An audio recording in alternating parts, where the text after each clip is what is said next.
Well, it's a cold one, but hey, listen, it's January. What do you expect? January 23rd. I can remember way back when I was a youngin', when we walked uphill to school both ways and all of that stuff. But in all seriousness, folks, I can recall a time, and it wasn't that long ago, that we would get cold snaps in January that would last for seemingly a month, where the daytime high would be minus 15, minus 10. And in the evening it would dip down to minus 30, and that was a pretty common thing. So now we have a cold snap of 2 or 3 days, and we all lose our minds. It's true. Vanessa has. I'm not even sure what that is you're wearing over there, Vanessa. You got 5 sweaters on, I think. How many sweaters are you wearing? I'm wearing a sweater and a scarf. No, but that's not just a scarf. That is an extreme scarf, right? Oh yeah. And the sweater, like how many sweaters you have on? 2 or 3? I have one. It's not that cold in here, you know. No. Huh? It's not now. I know. It was this morning. You should be with your parents in Portugal. Yes, I really should be with my parents in Portugal right now. Yeah, I'm sure that they would. It's lovely there. They keep telling me how beautiful it is. I'll bet. Anyway, if any indication, I think what we'll do from now on is how cold is it, and I'll send you pictures of Vanessa in the morning, and we'll post it, and that'll determine how cold it is. And according to this look today, it's Arctic weather. Anyway, thanks to Dan Alstrand, who sat in for me yesterday. I had an appointment that I needed to attend to, and so thanks to Dan. All went well from what I've been told, and look forward to hearing from many of you when we open the phone lines in about an hour's time.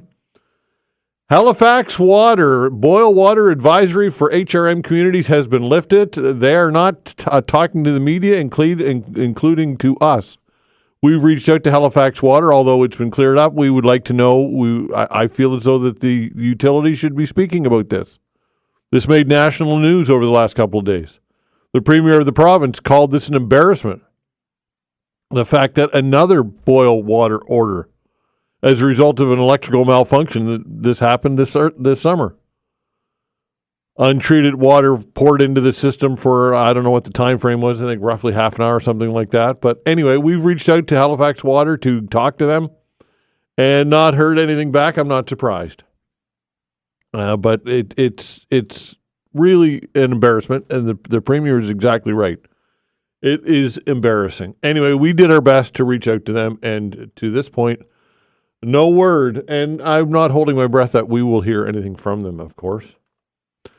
When we open the phone lines today, we're going to talk about whatever you'd like to get into, obviously, but I think that I've got a list of things that I wrote down just kind of off the top of my head that I call red flags when it comes to Donald Trump. You know how in a relationship sometimes you have red flags? They'll come up and you'll just kind of think about it and you kind of push it out of the back of your mind. But then as they pile up, you keep putting these things on the shelf. After a while, the shelf breaks. And I think that there's some really troubling patterns here regarding Donald Trump. Now, obviously, not all of you are going to agree with this. I'm sure that some of you will. But just being honest with some of my concerns about some of these things, and I think that they're pretty big red flags. So I'm going to share some of them with you when we open the phone lines, as mentioned, in about an hour's time, and I'll get your take on it. And, of course, tariffs, and how do we respond to the tariff threat? Because there are a couple of schools of thought. One is punch back hard, dollar for dollar, retaliatory tariffs, and hit the Americans where it hurts.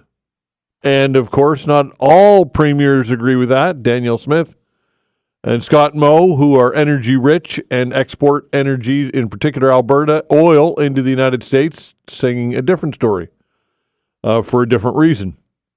But what is your take on how we should tackle or deal with tariffs and the tariff threat of February 1st from Donald Trump?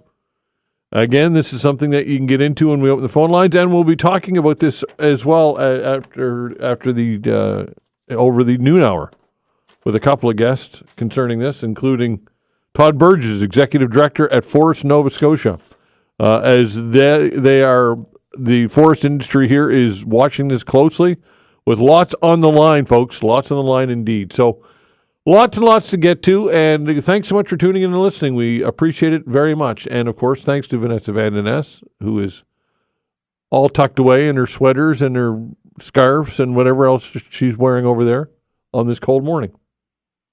Although her hands are free to answer the phones and operate the board and try and keep the show on the rails, which is good. So thanks to her. All right, joining me now, Peter Halpin, Executive Director at Association of Atlantic Universities. Peter, thanks for joining the show. Well, my pleasure, Todd. How are you? I'm well. You're on the road, I hear. You mentioned you'd be traveling. I'm pulled over in beautiful Oxford, Nova Scotia at the moment. Lovely. Good reception, so stick right there. So let's talk about this story. Canadian colleges and universities are responding to a cash crunch brought on by Ottawa's cut to international student permits with layoffs, hiring freezes, and service reductions, say people in the post-secondary education sector. A year ago, the federal government announced a 35% reduction in study permits, bringing the number down to an estimated 360,000 for 2024, one of the first major reductions in Canada's permanent and temporary immigration targets. So I'm assuming our region is not exempt from this. I'm sure we're dealing with it as well. What's the impact here? Well, we certainly are, Todd. The impact was quite significant in 2024.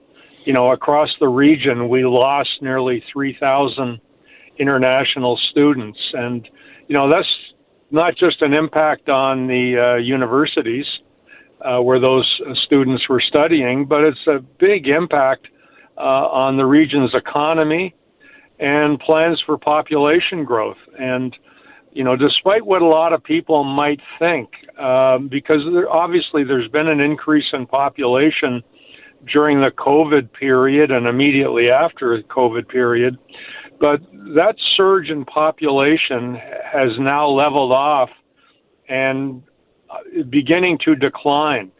And so Atlantic Canada is a region of the country where we actually need more people, and international students are a great source of new citizens for Atlantic Canada. So what's happening with IRCC policies is having a very negative impact on our region and on our universities.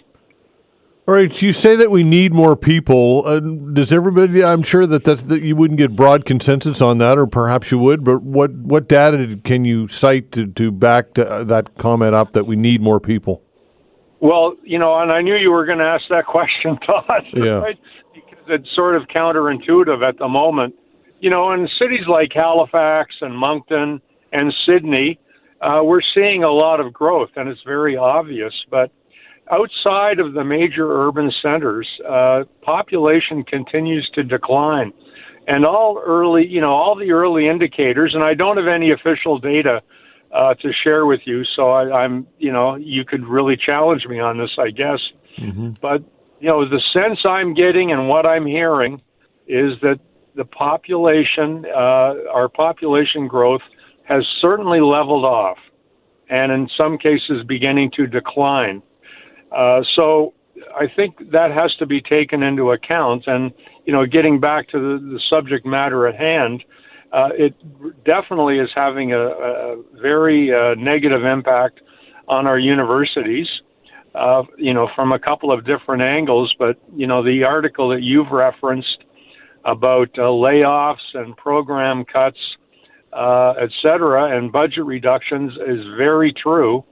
And we're seeing it here in our region.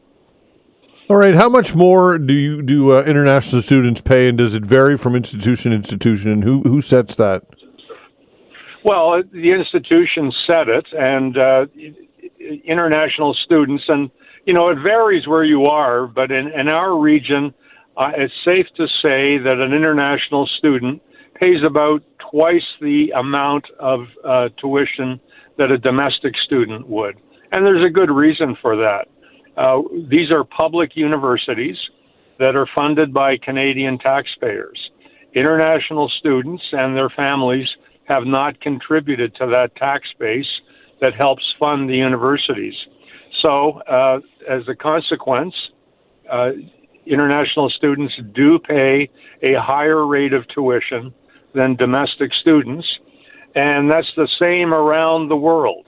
So it's a very competitive marketplace. And Canada's, level of tuition for international students is very competitive. Now, one of the results, Todd, and we've talked about this before, one of the results of these federal government policy changes around international students is the damage to Canada's brand, if you will, internationally. International students have choices. And right now, their image of Canada is not very positive. The country is perceived as unwelcoming to international students and not very efficient in terms of managing international student visa applications, etc. So they're voting with their feet. And, I'm hearing this anecdotally, in addition to having, a smaller allocation of international students to market their institutions to, applications are down. I was in New Brunswick last night meeting with New Brunswick University presidents, and that's what I'm hearing. Applications are down internationally. So there's a real negative impact of these federal government policies, and I think they're being driven by, it's a political decision in my view, because they know at the moment the public is concerned about the impacts of immigration and the effects on housing and on, other public infrastructure. But, I think the policy as it has been designed is a real broad brush approach that was designed, really there's a few areas of the country where there's been real issues with international students, and that's the lower mainland of British Columbia and southern Ontario. And the minister himself has said that those are the areas where the recruitment of international students has gotten out of hand and international students have been taken advantage of. But that's not the case in our region, and we're paying a really big price for it. All right, so perhaps instead of the broad brush approach, perhaps to look at it regionally, and would it be possible? I guess the federal government could set targets regionally, could they, as opposed to nationally? Well, Todd, that's what we're very hopeful of, and that's something that we're advocating for. Because in Atlantic Canada, international students represent about 30% of our enrollment. We have a greater dependence on international students here than any other part of the country. And as I mentioned from the outset, Atlantic Canada needs young talent, and international students are a great source of future citizens of this region and its communities, and they want to stay here. They really appreciate the value of the quality of life in Atlantic Canada, and they see the great opportunities here and want to stay following graduation. But at the present time, that's becoming a greater challenge for them, and they're taking a more negative view of our country and our region, regrettably.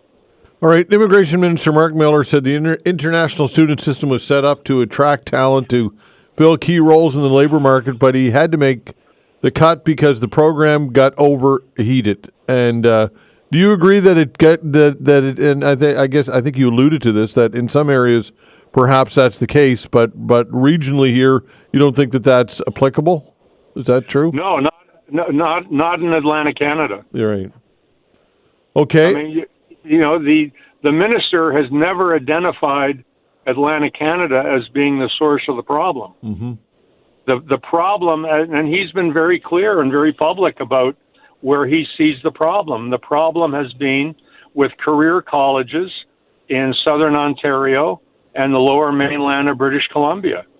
And, they've been cited as the problem that needs to be resolved.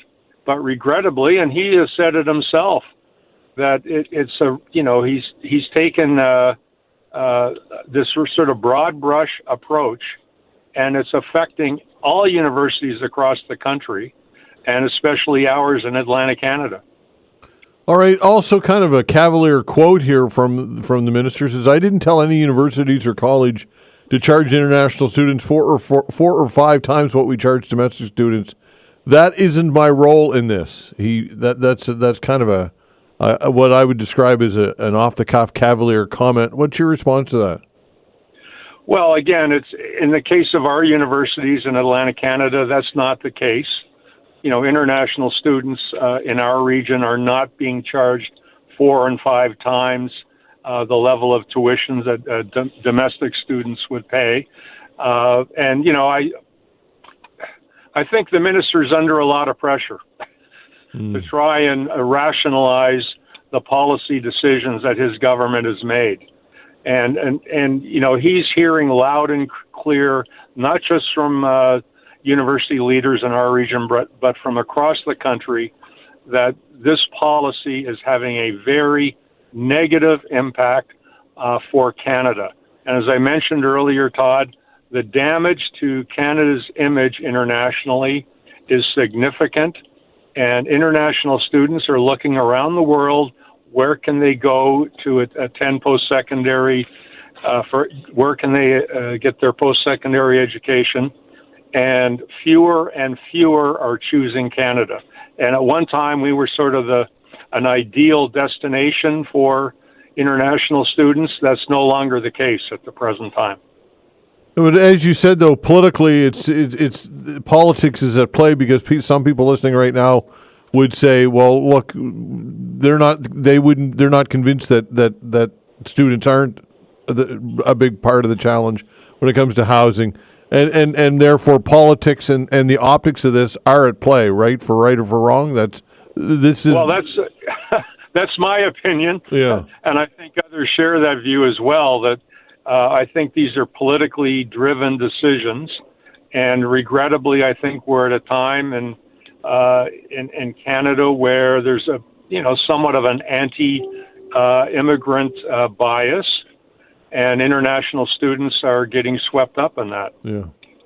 Okay, Peter. Appreciate your time. Thanks for doing it. Well, thank you, Todd.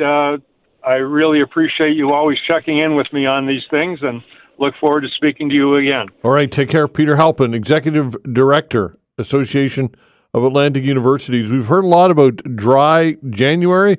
How about dry-ish January? That when we come back.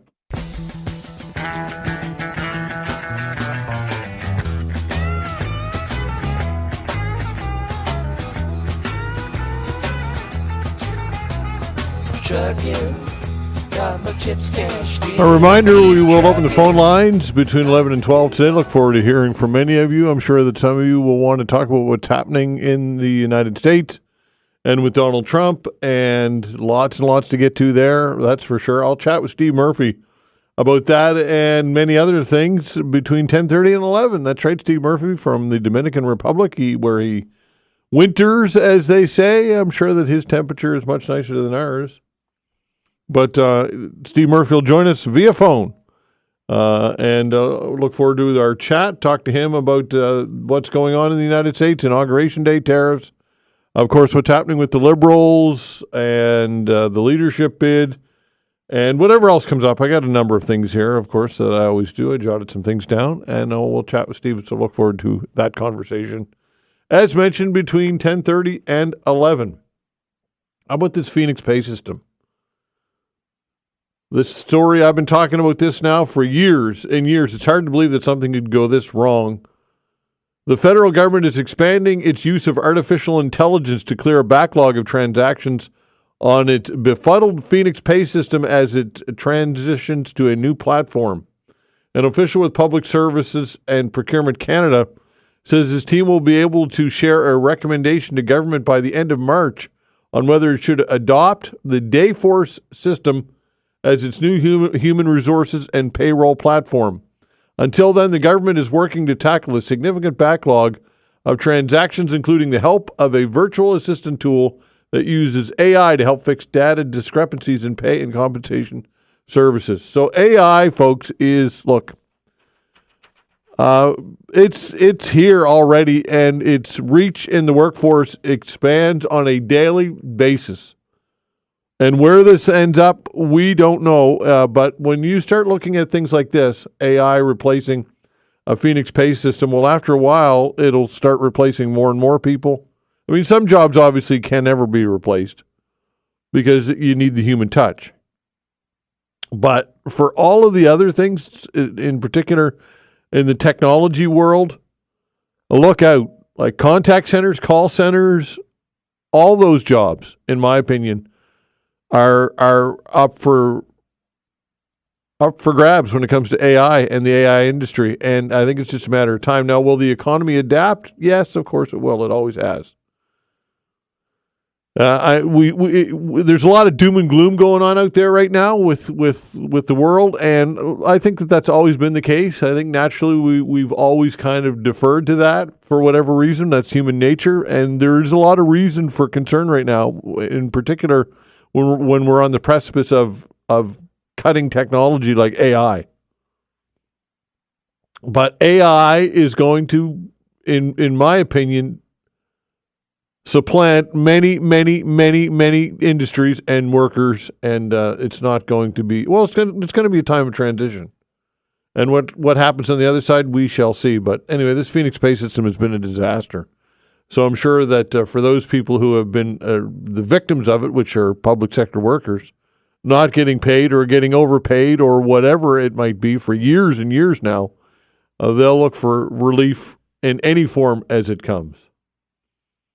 I mentioned the Liberal leadership. The Federal Liberal Caucus is meeting today and tomorrow on Parliament Hill. It comes as the party searches for its next leader, with potential candidates facing a 5 p.m. Eastern Time deadline to declare they will run and submit their paperwork. Liberals elect their new leader on March 9th, and the Prime Minister, when the Prime Minister officially steps down. So who are the front runners? Well, in my opinion, this is really a one-person race, and that's Mark Carney. I think it's pretty much a done deal. I think I saw a story earlier today. Wayne Long, who was New Brunswick MP, of course, Liberal MP, who was not reoffering, is now considering reoffering because Carney is running. I thought that was interesting. And look, can Mark Carney turn the Liberals around and get them win the election? That I seriously have hesitation and doubt. I would never make that prediction. I guess you never know what can happen. But I think Mark Carney will definitely save some seats for the Liberals and potentially keep them in official opposition status, which is very, very important for a lot of reasons. In particular, the Liberal brand. To be decimated to third-party status would be brutal for the brand. Goes without saying. But Mark Carney, look, does he have baggage? Yeah, everybody has baggage. But when you compare it to Chrystia Freeland, my goodness gracious. I just can't imagine her in any world envisioning that she can win this thing. I mean, backtracking on capital gains, backtracking on the carbon tax. Even Stephen Guilbeault, for goodness sakes, is backtracking on the consumer-facing carbon tax. It's hard to believe that they can backtrack on this. At least Mark Carney has the ability to say, I was not part of the government. He at least can say that. Now, people would say, well, you practically were, because you were a key advisor and you had the ear of the Prime Minister and they were taking your advice, and you were basically a consultant of the Liberal government, and that's true. But he can still say, I was not part of the Liberal government. I'm an outsider. He at least has that. Chrystia Freeland does not have that ability. And I don't know if it's just pure ego or for whatever reason, if she actually thinks she can win this thing. And I just can't understand how anybody would support her. In particular, if you're a Liberal and you want to win. I don't know why anybody would support her monetarily either. $350,000 it costs to get into this race with a $50,000 deposit required today, and that takes money, folks. And anyway, we shall see. Some things that we can talk about, as mentioned, when we open the phone lines in about a half an hour's time. In the meantime, I'll get an opportunity to chat with the one and only Steve Murphy. We'll do it when we come back.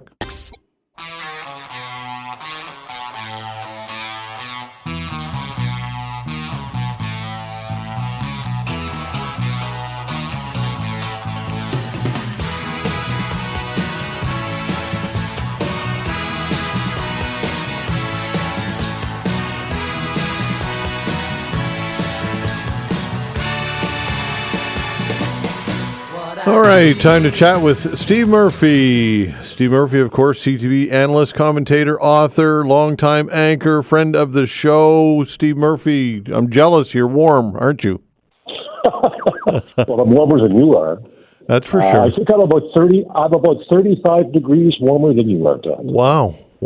Lots of humidity down there this time of year, or what's the temperature? Yeah, it's a bit humid. The temperature right now is about 27 degrees. Yeah, not bad. Clouds in the sky, but a very nice morning. Yeah, very nice. And you are speaking Spanish on a daily basis as well, right? Sí, señor. Aprendiendo español. Nada perfecto, mas sí. Todos días. Okay, not perfect, but a lot better than me. So there you go. And that's all the Spanish I have for you at the moment. No, I am seriously. I am speaking Spanish every day, and the people here, I think like people everywhere, are very kind when you make the attempt. They will correct you when you need to be corrected, and they do their best to understand. And how close there are people monitoring or watching what's going on in the U.S. and Donald Trump? Is it the topic du jour there as it is every day here, or what? Yeah, I think that people here, and I'm in the Dominican Republic, people here follow American politics very closely. This is a country within the sphere of influence of the United States. And I would say that opinions about American politics as represented by President Trump among Dominicans I've spoken with are similar to opinions you hear at home. There are perhaps more people here who appreciate or approve of his strongman approach to politics than would be the case in Canada. But Trump certainly has his critics here, as he does in Canada, as he has in America for that matter. Yeah. Okay, so so far, look, it's been fast and furious. Has there been anything that you've witnessed or that's come from either through executive orders or things that he said or threats that he's made that stand out in particularly alarming to you? Oh, I think a lot of it is alarming from our perspective as Canadians. Very little of what President Trump has done has surprised me because he said he was going to do most of these things. The one thing that he has done, though, with gusto or magnitude that I was not expecting was the depth and the breadth of the pardons and the commutations of the January 6th felons. And I say that because many of the people who have been pardoned by President Trump were convicted of firearms offenses and of assaulting police officers and so on. And I think there are a lot of Americans, a lot of Canadians who are law and order people who will be very surprised that the President of the United States would be willing to commute sentences for people who've committed crimes quite like those. Although Jeffrey Toobin, writing, I think it was yesterday in the New York Times, makes an excellent point, and that is that President Trump has done this pardon this way because it essentially pardons him as well. If no crimes were committed so far as he is concerned on the 6th of January 4 years ago, then clearly he did nothing wrong. So that may explain his motive in being so broad, with so many pardons and so many commutations. Well, it's funny, the words matter, and when you slide, when you call somebody an insurrectionist, and you replace that with a patriot, and then suddenly the connotation changes, right? And that's part of the word game that's going on here. What are your thoughts? True, although, no, I think that's a fair statement, but I also think if you look at history is written by the victors, and the battle is now on to determine who writes the history of January 6th. 2021, and President Trump, who is the victor in the last election cycle, is doing his very best to cast the events of that day in a light that is more favorable to him. Those of us who watched it unfold on television, however, I mean, I'll speak only personally, I shouldn't speak generally, but I find it difficult to get those images out of my mind. That didn't look patriotic to me. It looked like the storming of a government building. It looked like vandalism, and it looked like lawlessness. And I think if we reflect on some of the rhetoric of those people who took part, their intent was quite clear. They were threatening in their behavior. They threatened violence. And even Mr. Trump's vice president, Mike Pence, was threatened with violence. And my understanding is that it came very close to being a violent attack on Mike Pence. So, yes, history can be rewritten by the victors, no question. But I think those of us who have our own memories will certainly question, challenge, doubt, or deny the version we're getting now. Yeah, and of course, some will respond and say, "Well, look what happened with some of the occupations of Seattle and some of these Black Lives Matter demonstrations in the wake of George Floyd, which were violent in some cases, and therefore they will justify that as this." Any correlation at all that's fair there or not? Well, I think obviously those who are looking for justifications can find them. But I think what's different in this case, and coming back to President Trump's pardon, and by the way, I'd like to get into the notion of presidential pardons with you because I think it's used by President Trump and by President Biden and by many others. But I think if you come back to it, what is most interesting about the pardons that President Trump has delivered is that he is pardoning people who were carrying out his wishes, to come back to Jeffrey Toobin's argument. Yeah. So this isn't a case of a president looking at a criminal case and saying, yes, I think there was a miscarriage of justice and that person ought to be pardoned or their sentence commuted. This is a case of where President Trump says, everybody who did what I wanted them to do did nothing wrong, and therefore I'm going to pardon them or commute their sentences. And you can see how that is a rather vicious circle. All right, so the executive ability, the executive branch, the presidential ability to pardon, you talked about that, whether it be on the way out the door, as Joe Biden did, or the first day in the door.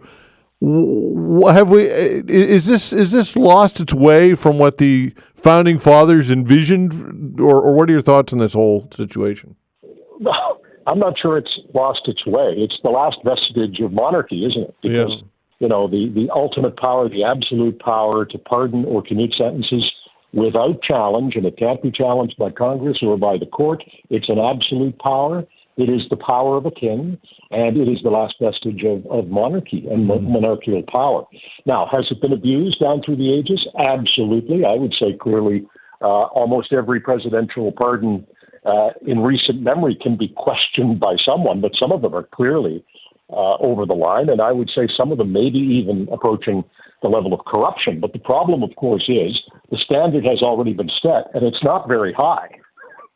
Really, if you look at some of the people who've been pardoned, some of these things have been outrageous. Many of them have, as you correctly pointed out, Todd, been issued on the day that somebody was on the way out the door. Yeah. But in the case of Joe Biden, and I'm not looking to pick on Joe Biden any more than anyone else, but Joe Biden's pardon of his son was certainly a questionable decision. Yeah. It's easy to understand why he did it. As a dad, I had no trouble understanding why he did it, but it's also quite clear to me that it was not right, and that Mr. Biden Jr., Hunter Biden, did commit crimes and should have served his sentences for them. Because, nobody is above the law. Although when it comes to pardons, presidents are above the law. Right. Nobody can challenge a presidential pardon. All right. The Department of Justice and the sweeping changes here that are being enacted so rapidly and quickly, and it's pretty evident to me that retribution is the motivating factor in at least some of these cases. That to me is scary. What's your take on retribution and moving people out of key positions who have been there for decades at the Department of Justice? Well, again, no surprise. Mr. Trump said he was going to do it. He passed an executive order that allows him to do it. He's now got more power over everyone in his command structure than I think any president in certainly recent history. But, the thing is, to answer concerns or allegations of the weaponization of the justice system by threatening to weaponize it further doesn't solve the problem. It's only politics. And so much of this, of course, is perspective, isn't it? Mr. Trump will say that he was targeted by the Justice Department, and now he's essentially proposing to respond to that by doing the same thing. So this isn't going to solve the problem. This is sort of political hypocrisy. And I think it's also important to point out that, the Justice Department doesn't mean that the President of the United States, in the case of Joe Biden, was responsible for all of the cases that were launched against Donald Trump. Was there some political motivation involved in some of them? I think the fair-minded would say, sure, people have political motivations, but there were also clearly good reasons for the laying of some of those charges, and a jury of Mr. Trump's peers in New York did convict him on those charges, and the 30-odd charges in New York, and what I, by the way, considered to be probably the least serious of all of the cases, and perhaps it would have been better if that hadn't even been pursued, although he was convicted. Where do you think this? I guess, is there a ceiling here as far as how far Trump will go with retribution and who he'll take on if he sees somebody necessary, if he deems somebody as a threat, whether it be a media, a spokesperson, a mogul, industry tycoon? How far do you think he'll go with this? I think we're about to find out, because although there ultimately will be a ceiling, I don't think he sees one at the moment. I don't think he's feeling the least bit self-contained, and I think he will keep pushing and keep pushing until somebody pushes back and the ceiling is broken, or the ceiling, pushes him back down. But I don't think there's much of a ceiling at the moment, and he certainly is being very, very brazen and very forward in seeing how much flex his muscles actually have. The best example of that being his decision to challenge the notion of birthright citizenship, which I believe, and I'm not a constitutional scholar, and you have plenty of people who call this program and are your guests who would know better than I, but my understanding is if you're born in the United States, it is generally, not totally, but it is generally a matter of settled law that you are an American citizen.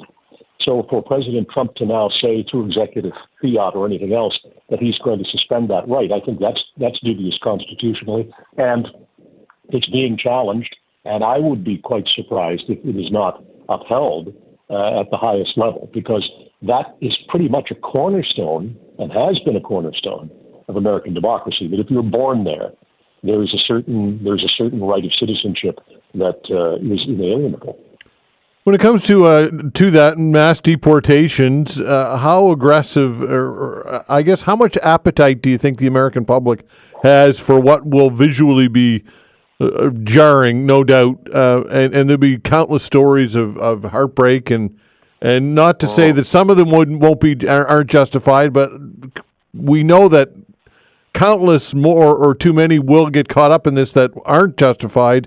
What do you think that the American appetite is for this right now, Steve?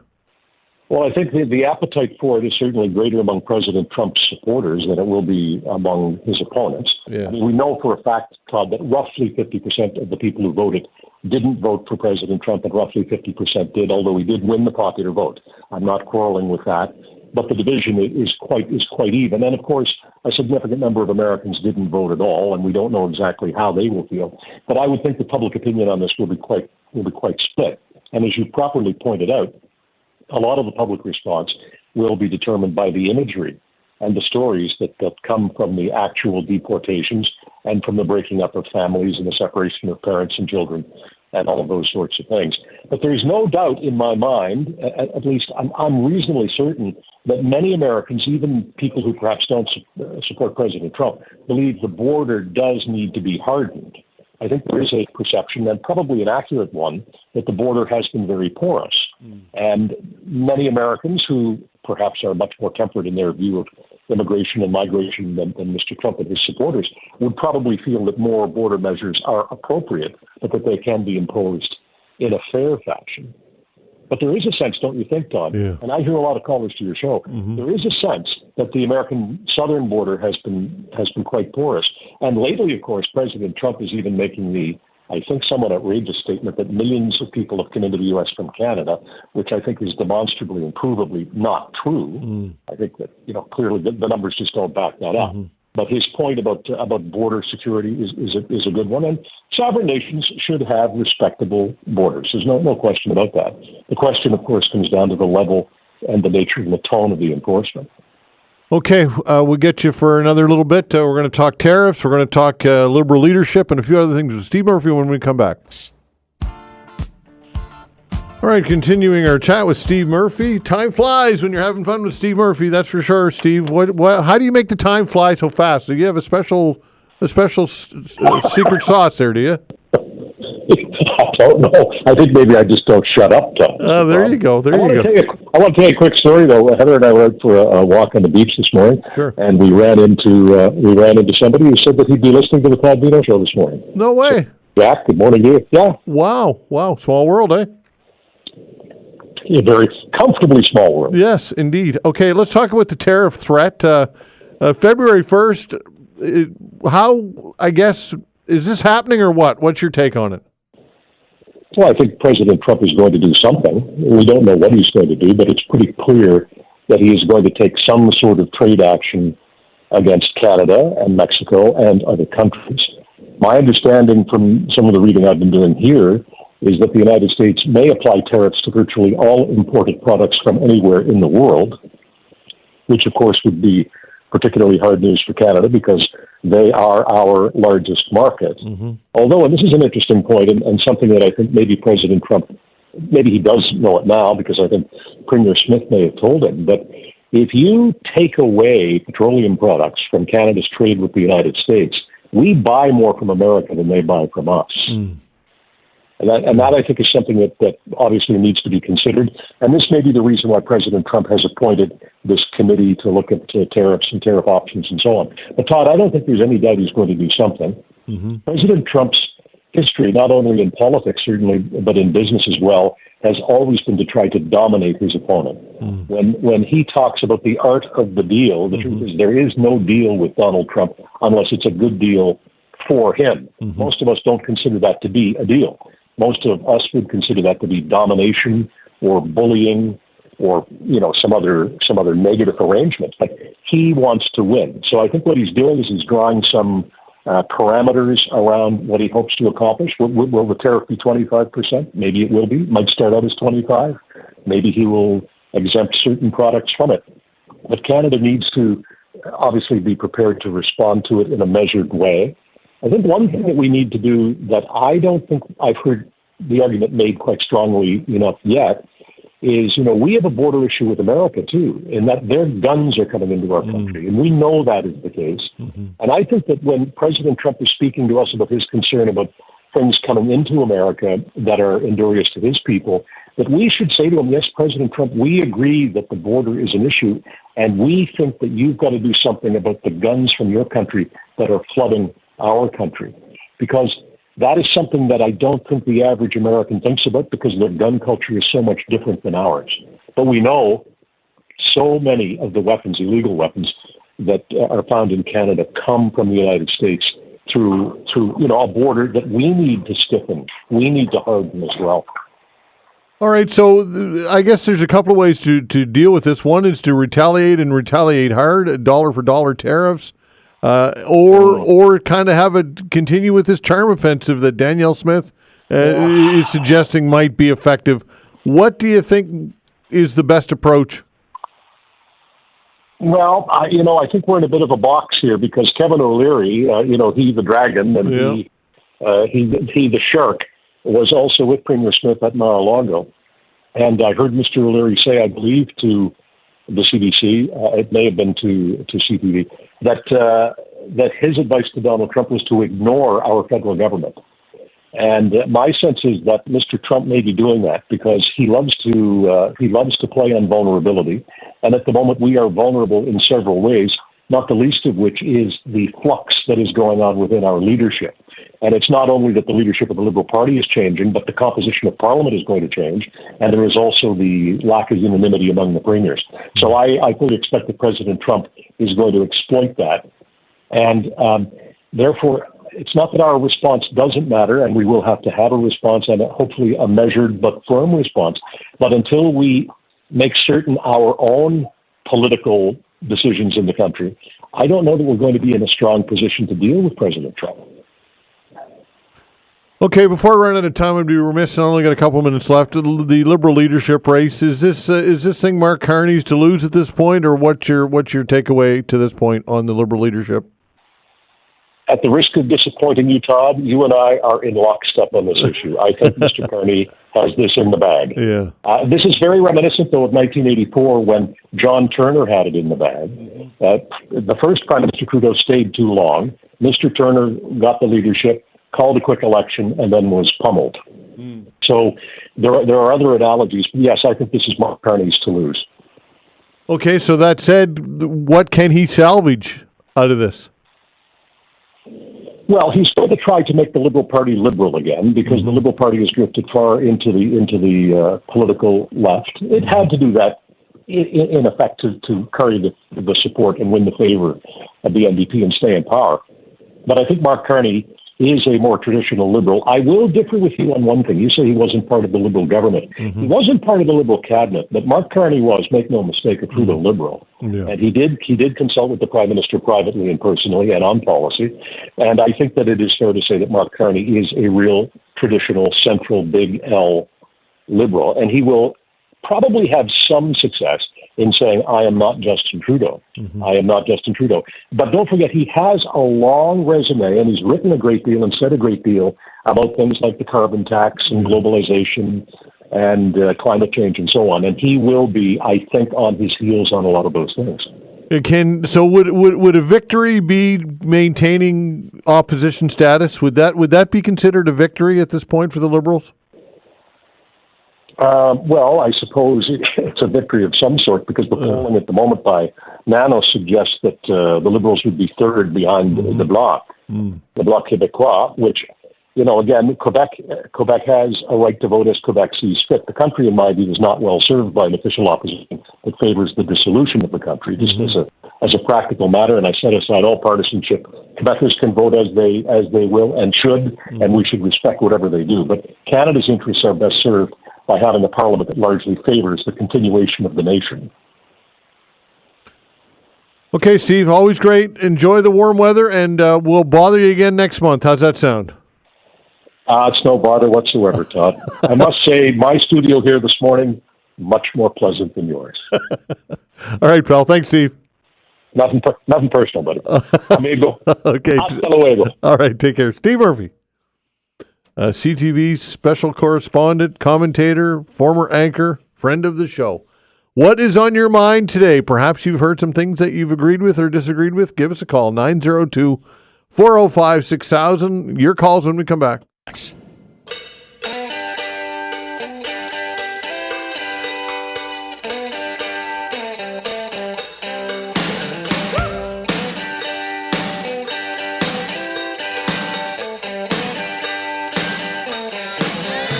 All right, taking your calls, 902-405-6000. What would you like to get into today? 902-405-6000. Look, it's pretty evident that Trump's going to dominate the news cycle for 4 years. He already has dominated the news cycle. And look, I understand that for many of you, for some of you out there anyway, it's a point of frustration because I hear it. Say, why always talk about Donald Trump? How does this always seem to everything revolve around this guy? And it's by design, folks. I've said this all along. It's by design. He's a master of manipulating the narrative, for good or for bad. This is one of the things that he has mastered, in that it's a show. I've said this before. The other night when he was going through the executive orders and he was signing, that was showtime. That was practically that was for all intents and purposes a show put on by Donald Trump Productions. Anyway, look, highly relevant for a lot of reasons. Obviously, first and foremost, these tariffs and these tariff threats that we're dealing with. And later in the show, I'll be chatting with the executive director at Forest Nova Scotia about all of this, and Todd Burgess will share his thoughts. And also, I'll chat with the Maritime, Rhonda Tulk-Lane of the Atlantic Chamber of Commerce about this. Because huge potential impact on our region and our country with this tariff threat, if he follows through with it. And how do we respond to it? That is the question, because if we are going to try and go toe-to-toe with the Americans, we will lose, folks. It's just, in my humble opinion, it's simple economics, it's simple mathematics. You look at the size of their economy, you can say, well, we can retaliate with dollar-for-dollar tariffs and not import American alcohol or whatever it is. Whatever strategy that we use, it's going to be a losing strategy because of the sheer size and magnitude of the American economy.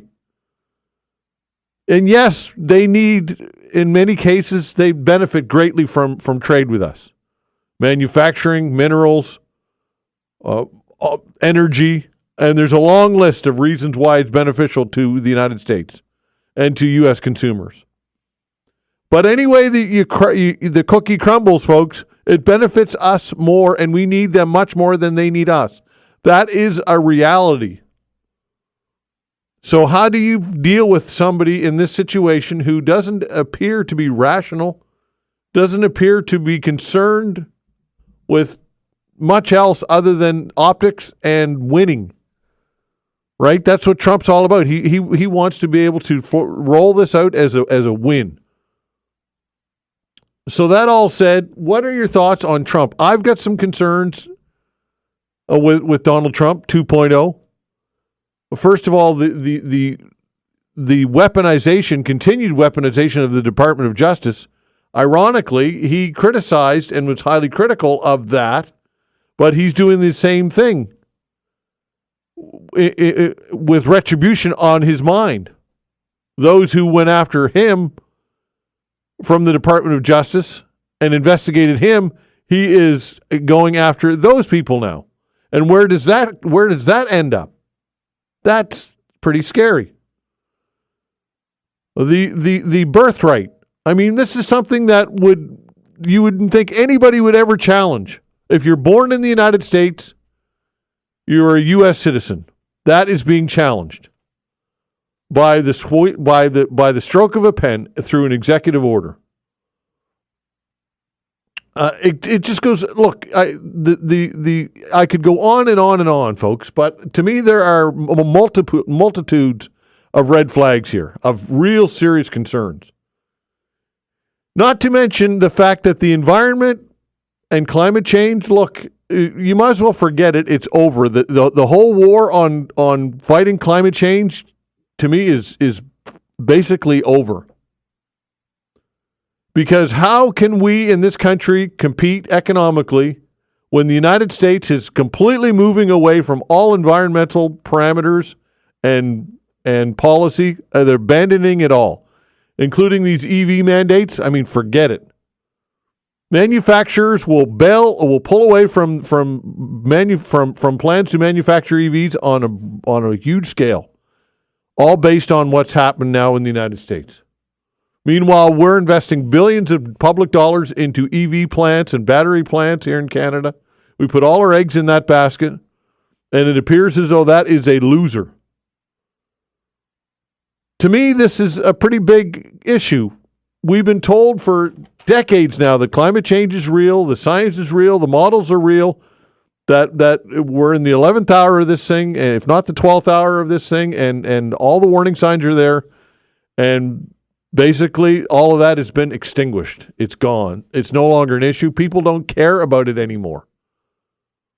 If they do, they're not calling me and telling me and not sending me emails, and it appears as though it has become a non-issue. And some would say that's a result of people suffering and struggling and not being able to feed themselves. And there's some truth to that.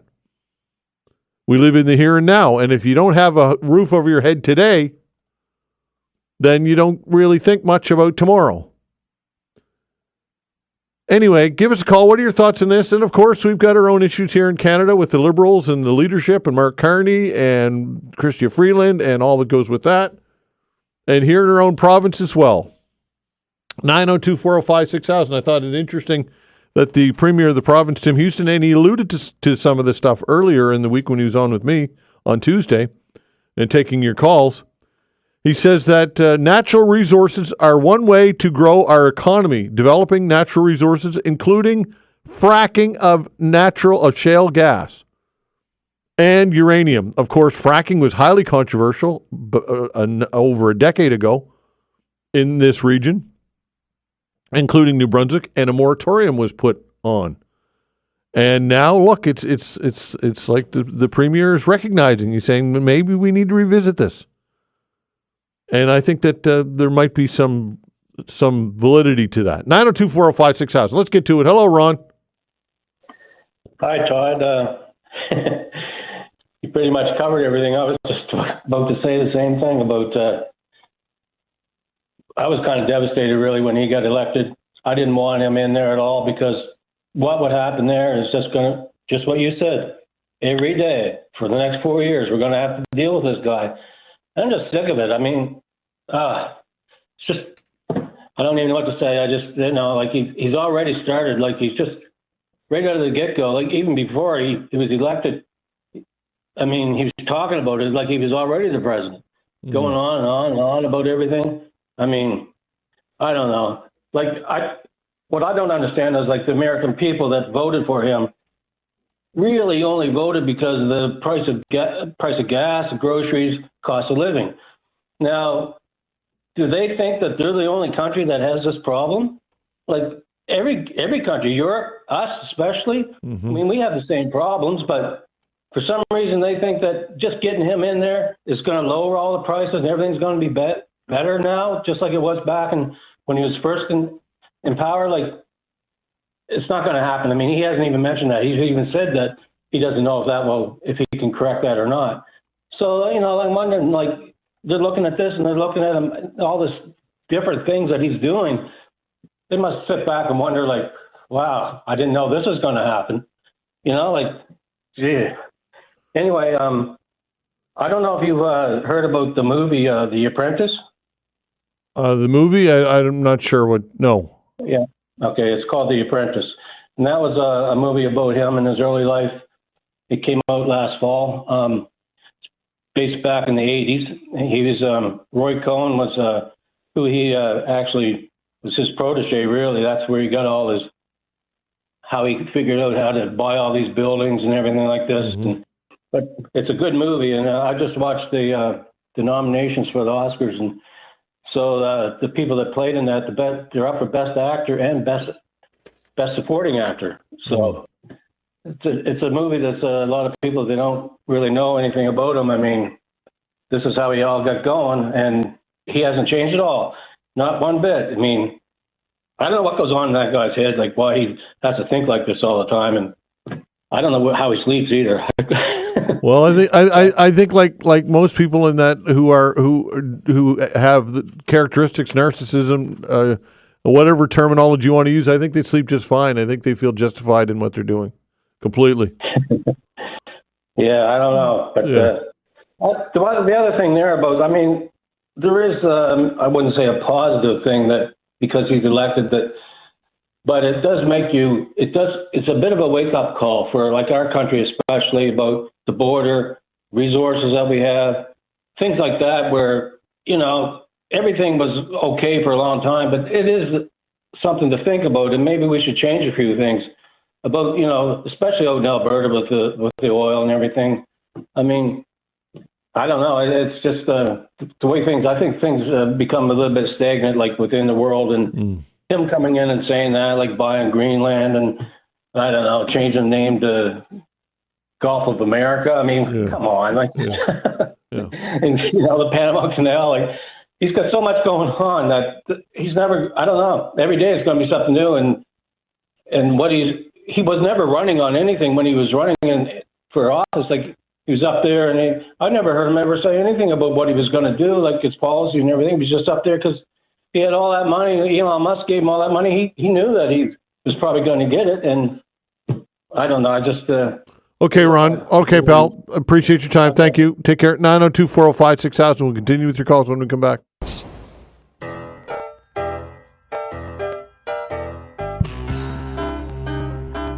All right, so continuing with your calls, 902-405-6000. Aaron, hello. Good morning, Todd. How are you? I'm well, you?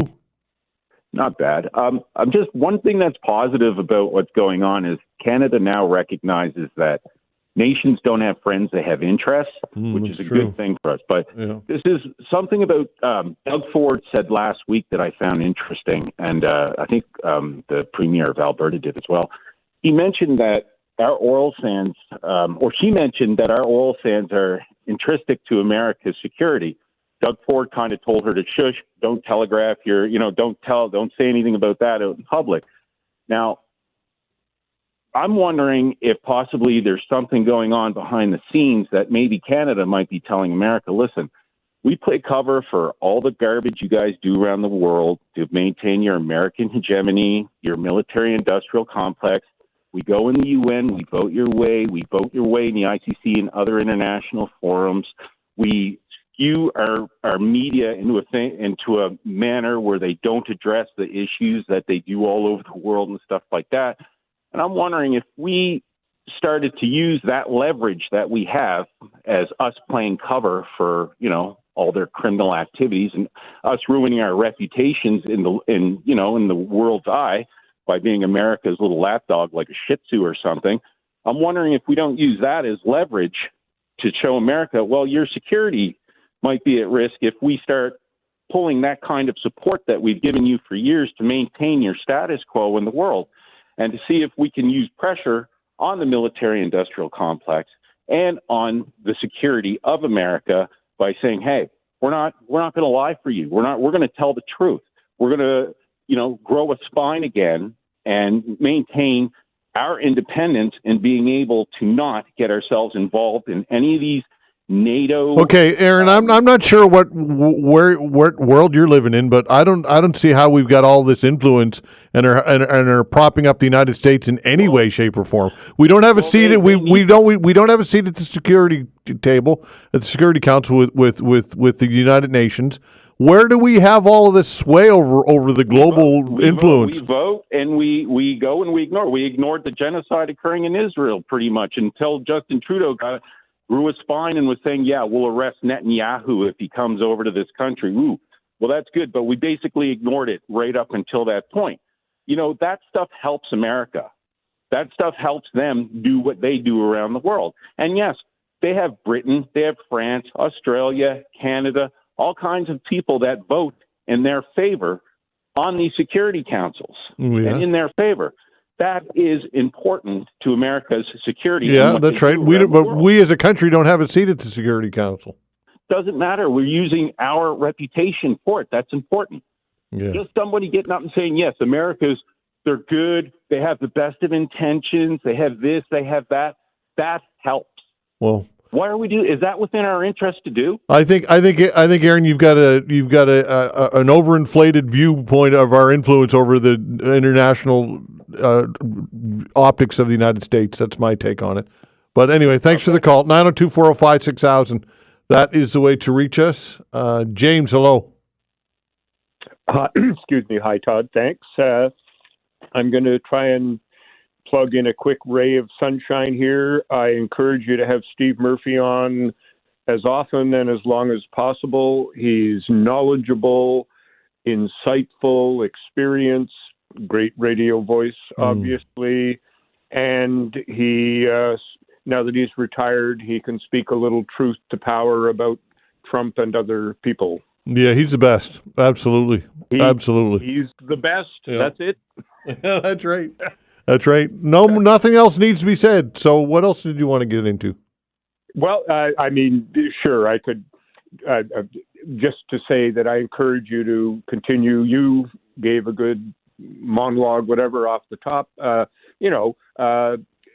We can't normalize Trump craziness.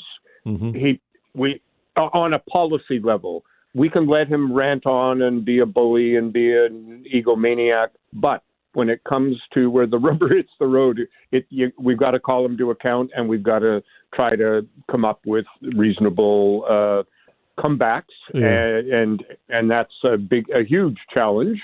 But I encourage you to not kind of go into the deep freeze just because he's so crazy so much of the time. Yeah. Okay, James. Thanks for the call, pal. Appreciate it. Great. Thanks. All right. Take care. 902-405-6000. Donna, hello. Oh, hi. Thank you for taking my call. Sure. I'd just like to talk about some of these pardons. I totally disagree. If somebody does a crime, they should do the time. Unless the only pardons that people should get is if they find out, say somebody's committed, charged with murder or something, and then they find out evidence that they didn't do it, then by all means they should be given a pardon. I'm still upset about, some of these pardons that Trump is doing. But also, if you remember years ago, Omar Khadr, he was given millions of dollars by Trudeau, and he killed an American soldier.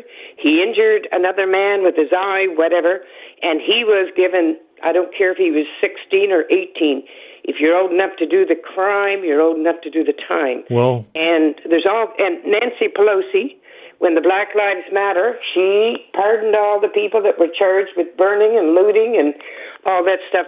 I disagree with all these pardons unless a person, like I said, was charged with murder and they find evidence.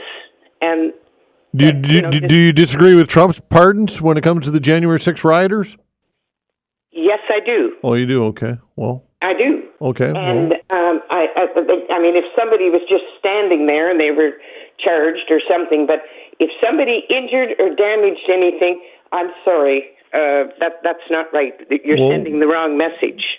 But and one other quick thing on the international students, I saw an article on TV the other day. Now, correct me if I'm wrong, somebody, please. There was 50,000 students, international students, signed up to go to different colleges over the year, whatever, and they don't know where they are. They don't know if they've left Canada, gone to the States, or whatever. They do not know where they were. They did not show up at the universities.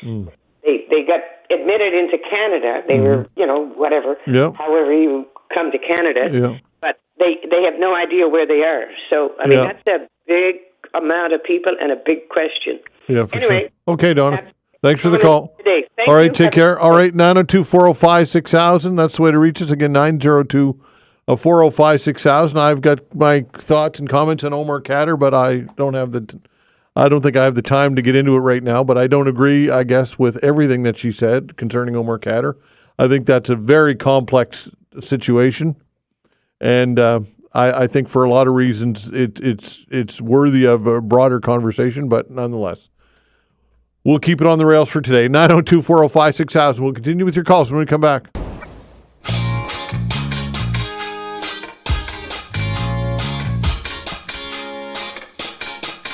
All right, continuing with your calls, 902-405-6000. That is the way to get a hold of us. Again, 902-405-6000. Hello, Jill. Good morning, Todd. How are you today? I'm well, you? Great, thank you. I'm switching it up a bit. I just wanted to talk very briefly about Dartmouth Cove. Okay.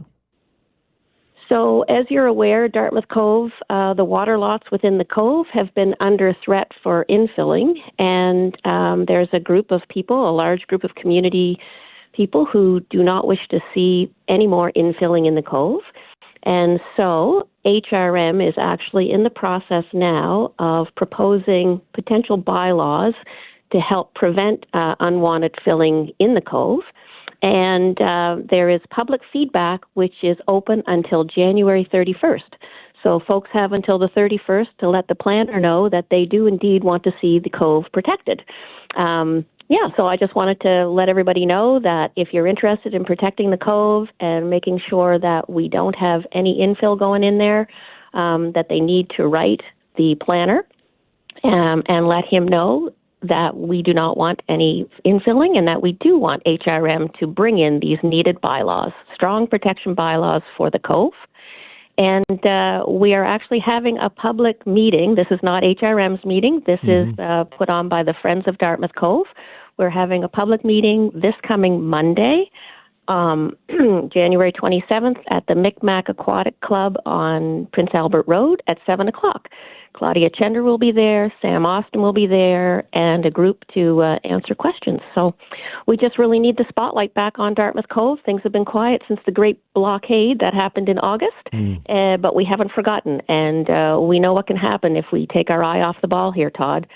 We're doing our best to try to keep the trail safe, keep the Center for Ocean Ventures and Entrepreneurship safe, and, allow Dartmouth flourish the way it needs to. Okay, Jill, thanks for it. Appreciate it. Good luck. Thank you. Okay. All right, take care. 902-405-6000. George, hello. Hey, Todd. Hi there. Hey, I just wanted to touch on two things. One was the climate issue you talked about and how people can abandon it so easily. In my perspective, I guess I'll say I was born in the 80s, but as I grew up, I recall before me, acid rain was going to kill crops. And I do want to believe the science, and I do believe that climate change is something I should start with. But, we're going to have no crops. We're going to be dead in a decade. The polar ice caps were going to melt. We were going to be underwater and in a decade. The ozone layer was going to be gone, and we were going to fry in a decade. So as someone who just sort of receives information, it seems like, I believe, I'm not sure, but I believe tax dollars were probably collected off all of those things. And, none of those things ended up really causing us any major problems, I don't think. Well, on the ozone, I mean, measures were steps were taken in order to alleviate that when it comes to aerosol cans and things like that. Acid rain as well. There were measures that were taken to remediate that. It just didn't go away. Action was taken in order to deal with a lot of these issues, George. So what were those actions? 'Cause I'm sure it was tax dollars that probably paid for those actions. Well, I mean, look, I don't know exactly, but I know with the ozone, the aerosol cans, and there were many. Look, there were many environmental practices that once were accepted no longer are, because it's now considered to be known to be damaging. When they built highways at one point, they'd run into tributaries and streams. They just plowed right over them and buried them. They didn't consider the watershed or the ecosystem or any of that stuff. So I don't think that we can just simply say that environmental issues and concerns all just went away and for naught. I mean, is that what's your main point, George? Well, I'd agree with that. It seems like, I don't know, I want to call it maybe fear-mongering. It might be an issue, but it seems like they pushed the envelope on it to squeeze the juice being our money. If things went directly to where they were supposed to, and I do agree with you now that you say those things, I'm sort of sitting here thinking like, okay, yeah, we were probably a little less environmentally conscious, but again, it was sold to us like we're going to die. All these things are just end of world type scenarios, and it's just, I don't know, it's hard to swallow it after decades and decades of hearing the new thing. Yeah. Well, George, I guess how I would put it is that at this point we're gambling that science is wrong, and that's the reality of it. We're rolling the dice, and Donald Trump and the rest of the world we're going to follow right down that rabbit hole, and we're going to find out, because the gamble now is that they're turning the taps back on, drill baby drill, and happy times are here again when it comes to oil and gas. The premier of this province is talking about lifting the moratorium on shale fracking, and we're going to find out whether science is right or wrong in the next 10, 20, 30, 50 years. Yeah, you're unfortunately probably right. There's one other thing I wanted to bring up. Okay. I did hear it on your radio station a while back, but I did read a blip online, and I read it online. The people coming over from the Gaza. Yeah. Now, I'm pro, Gaza. I'm pro helping people. But what I read and what I believe I heard was each adult is going to receive $3,000 a month, and every child an additional $1,500. Now, that didn't bother me when I first heard it, but after I did the math and I think of my own personal family, I have 3 children and 2 adults in my home. I work. I have a pretty good job. My wife has a small business. It's up and down. But when I did the math of that, that's $6,000 with the 3 kids. That's like $11,050 a month, which I don't think any Canadian is touching really that kind of money in a month. And that's where sort of people hear these things, and that makes you angry as a Canadian. You're paying like 40% of your paycheck, and people that come in, I'm good for helping people, but it can't be above and beyond what people who are delving out to help are getting themselves. Yeah, I can see why that's a point of frustration, George, for sure. I can't disagree with what you're saying. Look, we want to be helpful, but yeah, we have people living in tents, and we have people like yourself struggling. The working poor, as I like to call us, and I get it. I hear your frustration on that one, George. Okay. Have a good day. Okay, thanks for the call. Take care. 902-405-6000. Gloria, hello. Hi, Todd. Hope you're wearing your long johns. I don't know if can you even get long johns anymore? I don't know. Maybe you can. Yeah, I bought a couple pair for my nephew. Okay. Anyway, Todd, excuse me. I'm sitting here shaking my head. I saw an article on story on TV last night about a veteran who's living in a camper on his mother's property in Wellington, cozy little spot with a stove that's been approved by the fire department. He works, but he can't afford the rents. Some busybody with nothing else to do has complained, and with no compassion. He's been told that he has to get out. Yeah, I saw the story, and we actually were reaching out to them. I want to talk to them about it because I agree with you. It's absolutely disgraceful. I mean, how pathetic. Yeah, pathetic is right.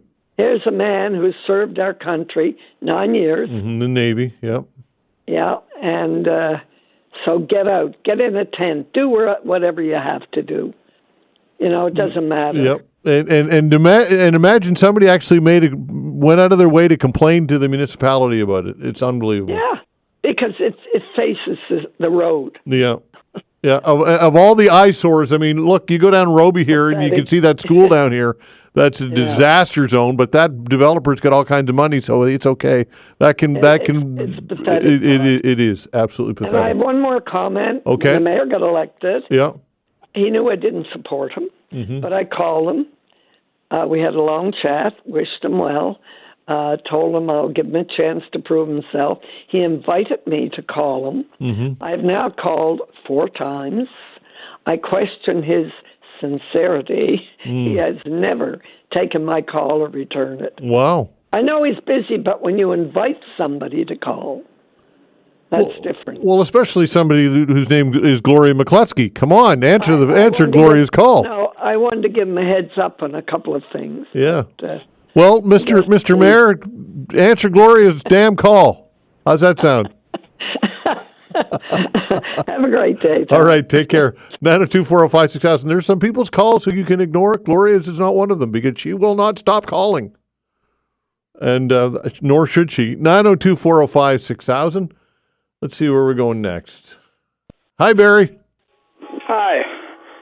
How you doing? I'm well, you? It's not too bad. I mean, this thing in the States, it's not the world's best, but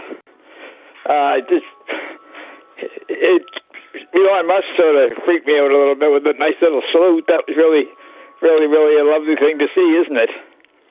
But there's been things going on in the States that we don't even notice. In Texas, the Attorney General wants to bring back the old sodomy laws. Now, I don't know whether they'll enforce them, but if you're a gay couple in Texas, you're going to get the hell out of the country. Yeah. And that is voting Democrats fleeing. In North Carolina, the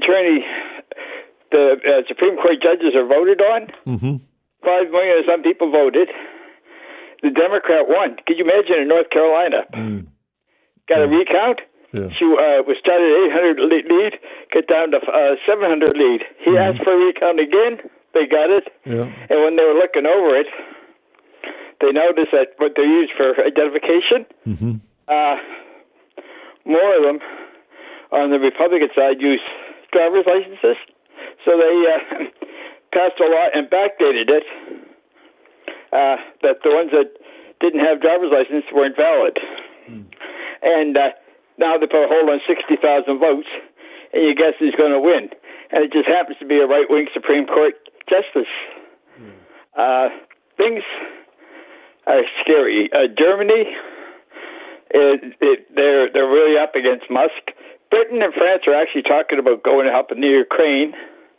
And if you want to check the money spent in Poland right now on weapons, they're scared of a three-way world. I mean, if it goes bad, if Trump goes into Greenland and into the other one, and water is the biggest thing. That guy was talking about disasters. Back in the 80s, we were having about 40 natural world disasters a year. We're up to 140. That is fact. If they went, and the reason that they're having a hard time fighting the fires is the heavy winds. They said they're hurricanes without rain. 100-mile-an-hour winds. Right. Deadly.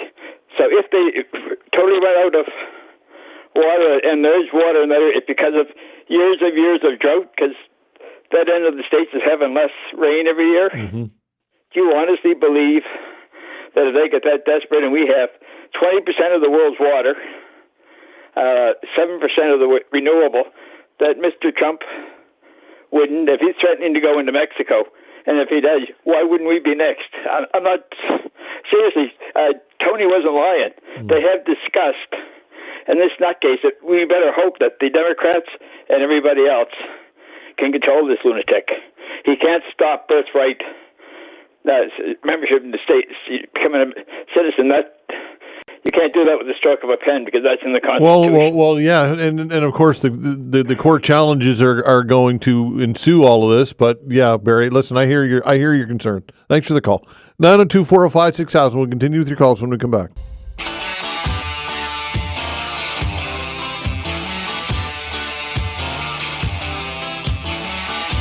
All right, continuing with your calls, 902-405-6000. Hello, John. Hey, Todd, how you doing? Well, you? Good, thanks. I don't want to talk about Trump, but I'll use Trump as a segue. You talked about the EV plants. Well, they were a $30 billion virtue signal. We gave $30 billion to some of the biggest companies in the world when these same companies were cutting back on EVs because they weren't selling, right? So in the end, now what the Liberals do, and I don't like to say Trudeau, because that lets the rest of the bobbing heads off the hook. But so when the sales were going, what did they do? They brought in a mandate saying all cars had to be electric by whatever year. So that $30 billion, we could have spent that juicing up our infrastructure so that all these cars would actually be able to run. Many times we talked on this show about if everybody had electric vehicles, the grid would crash, right? So. Okay, fair enough. Thanks for the call, John. Appreciate it. Take care. Thanks. Okay, 902-405-6000. Dawn, hello. Good morning, Todd. Good morning. Todd, I'd like to talk about the possible tariffs and one effect that nobody seems to talk about, and that's the exchange rate, the current exchange rate. The Canadian dollar in terms of exporting is quite favorable because it's currently weak. And Canadian exporters whose manufacturing inputs are paid in Canadian dollars, but who charge American dollars, they've been generating a windfall for years and years because of that. So I'm just wondering if I don't believe in tariffs, and I think that overall they might have a negative effect. But I'm just wondering what the impact of the current exchange rate is. They were talking about some company out in Alberta. It could have been the oil industry or that. They've been, in effect, talking about the exchange rate and the favorable American dollar and what it will generate in Canadian dollars as a real windfall and like free money, so to speak. So I really wonder, in a way, will it have that much of an effect on Canadian exporters? Yeah, that's a good question. Question. Yeah. Well, that's valid. That's a valid question. There's a lot of moving parts for sure to watch here, Don. Because if a Canadian exporter wanted to absorb the tariff in lieu of customer absorbing it, they only have to drop their price about 20% from what their current price is. And I would like to know, have they been really generating windfall profits over the years from the exchange rate? Well, yeah.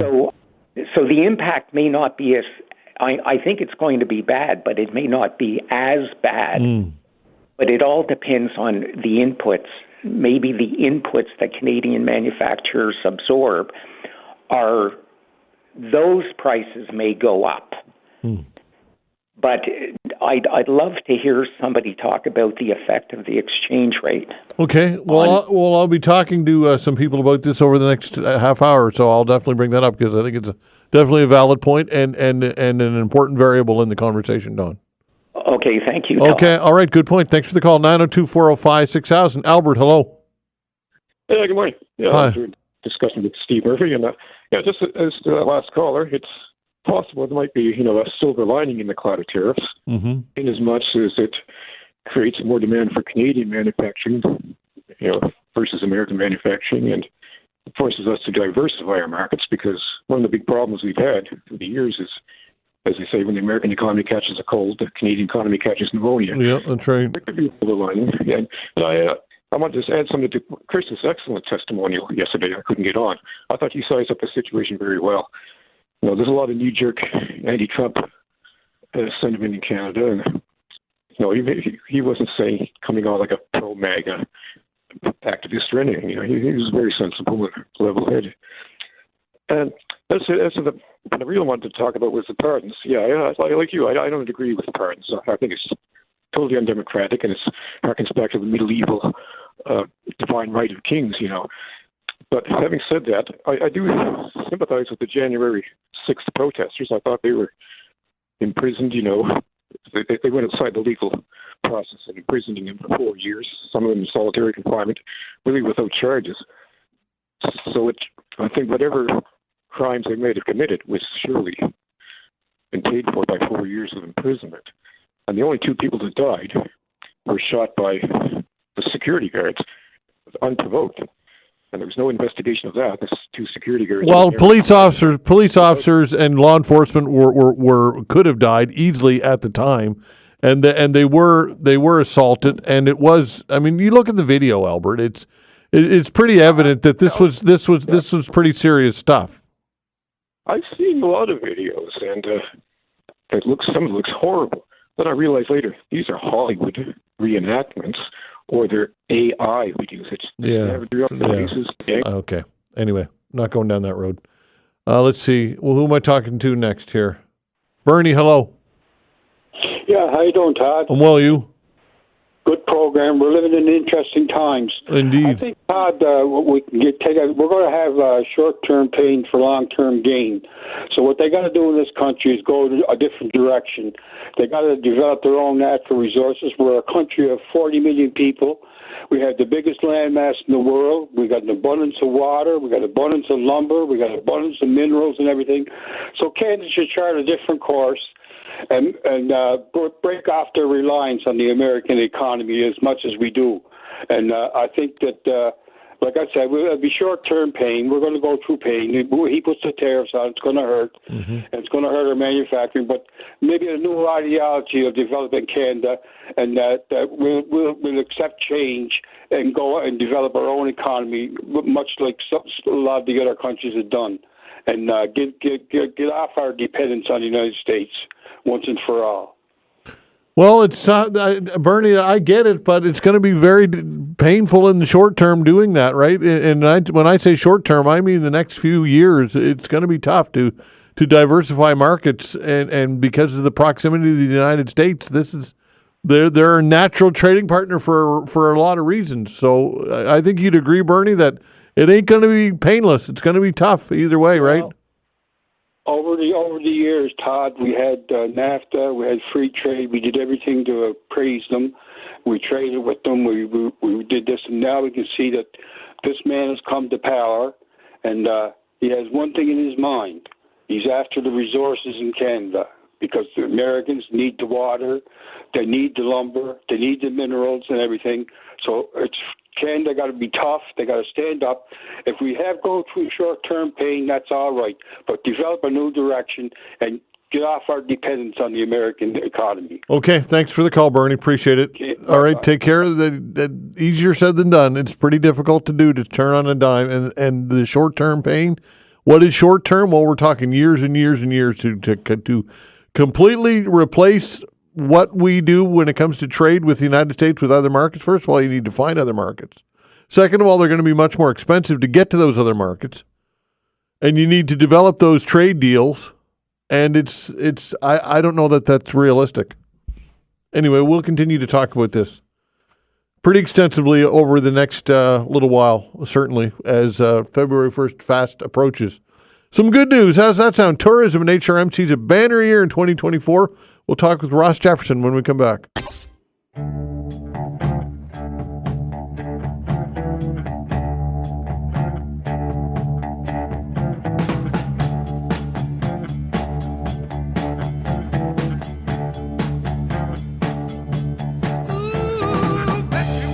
Discover Halifax as tourism and HRM reached another record year in 2024. Ross Jefferson, President and CEO of Discover Halifax, joins us to talk about all this. Ross, thanks for joining the show.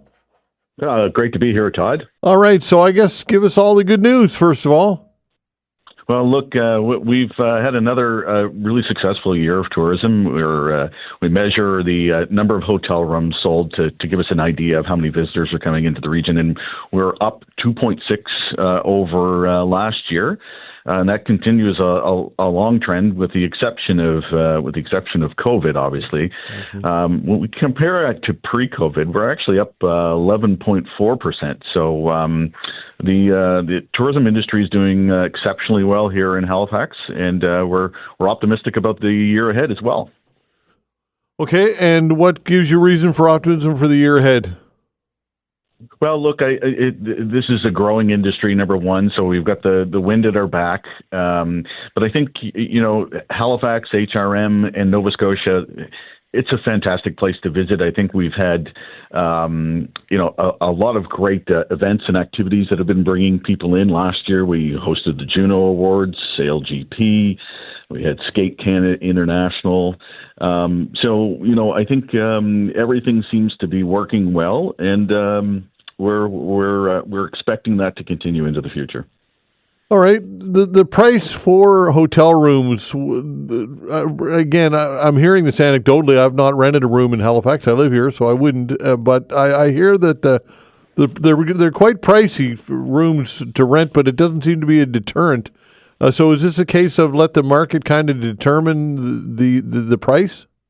Yeah, it is, absolutely. And so we have a term that's called the average daily rate, and here in Halifax for last year, the average daily rate was $196. It's actually down from the year before. The rates were a little bit higher. It was $199. It is a change. There has been an increase here in Halifax, and that is just about, supply and demand. But we continue to see a number of sellouts happen throughout the year. But, the nice thing about that, as it becomes more profitable for hotels, more hotels will be built. And, in the last number of years, from 2019, we've seen an increase in about 8 to 9% in supply.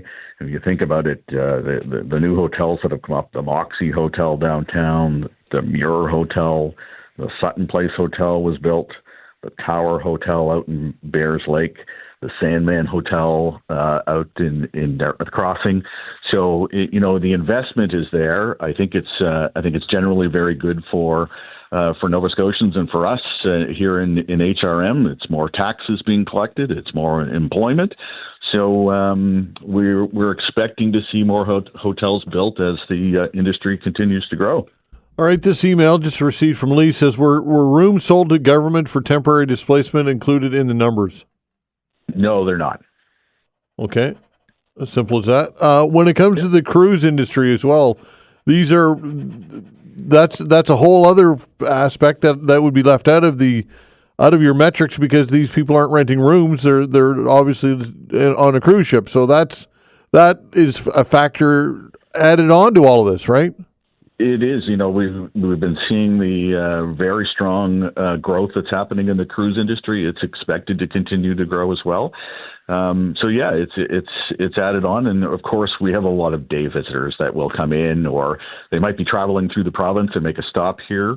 If they don't stay overnight, we're not counting them as well, but they will drop dollars and they'll drop money here as they're passing through as well. Okay, so what else can be done that's perhaps not being done to continue to grow the industry? Is there anything that we could improve upon? Well, we're careful not to grow just for the sake of growth. Mm-hmm. We've got to make sure that we're improving the life here of our residents, the visitors themselves, and the investors, those that are putting the hotels up or investing in the experiences that we have here. So I think a steady approach. We're doing some stuff right now to make sure we're continuing to invest as a community in public spaces. so that we don't have overcrowding. We're looking to develop new experiences all throughout HRM. We think we've got a great opportunity to grow, but we want to make sure that we're doing it sustainably and that everybody's benefiting from the growth. All right, the hospitality industry is wide, and it includes a lot of variables and a lot of facets, including restaurants and bars, and the long-term viability of restaurants and bars. This is something that I've talked to business owners and the Restaurant Association about, and CFIB and other partners, and there's concern about restaurants and their cost of doing business and bankruptcies, and I'm sure you've heard all of these things, but obviously integral to a robust hospitality and tourism sector. What are your thoughts on restaurants and bars and their long-term viability? Yeah, we have heard the challenges. There's been, labor challenges that were difficult. There's costs that are rising. It's a tough business to be in, but we have seen a whole bunch of new restaurants that have popped up here. I think the competition's great. We know the visitors spend about 20 to 25% of their money when they come here on restaurants, but we also know that restaurants are heavily dependent upon the citizens and the residents here. So we'd like to think of the tourism industry as being an extra boost on top of what their base customer load would be here. But I think we're quite proud of the restaurants, the quality of dining establishments we have here, and it's a major attraction, especially for Atlantic Canadians traveling into the city. Yeah, and obviously tour guides, and it just goes on with the reach of and a lot of ways that we probably wouldn't even consider that tourism impacts everybody. Gas stations. People rent cars when they're in town. Like you said, there's day trippers coming in and out. So the ripple through the economy is probably hard to get a total handle on it. It is, Todd, and I think you really brought up a great point. We often think of tourists as, when somebody's walking in the streets, the map in their hand, and they look like they've got off a cruise ship or they're in a convention. Mm-hmm. The reality is there's a lot more people visiting this community for a whole bunch of reasons, and in fact, about 4% of our total population is somebody that is overnighting here as a visitor, and that's 1 in 27 people. So, if you think if a let's say a coffee shop or a gas station, if they're thinking that every 1 in 27 people that step up to their cash register is not from here, that's a lot of money that's coming into our community. And in fact, it is about $1.3 billion just into HRM every year from outside the region. So it's a big contributor here to our economy. Okay, Airbnbs, short-term rentals, what's their role in all of this? Yeah, look, they're really important. It's a great choice for visitors that are looking for that type of stay. So, we were encouraged to see that it's been growing healthily, very healthy for a number of years.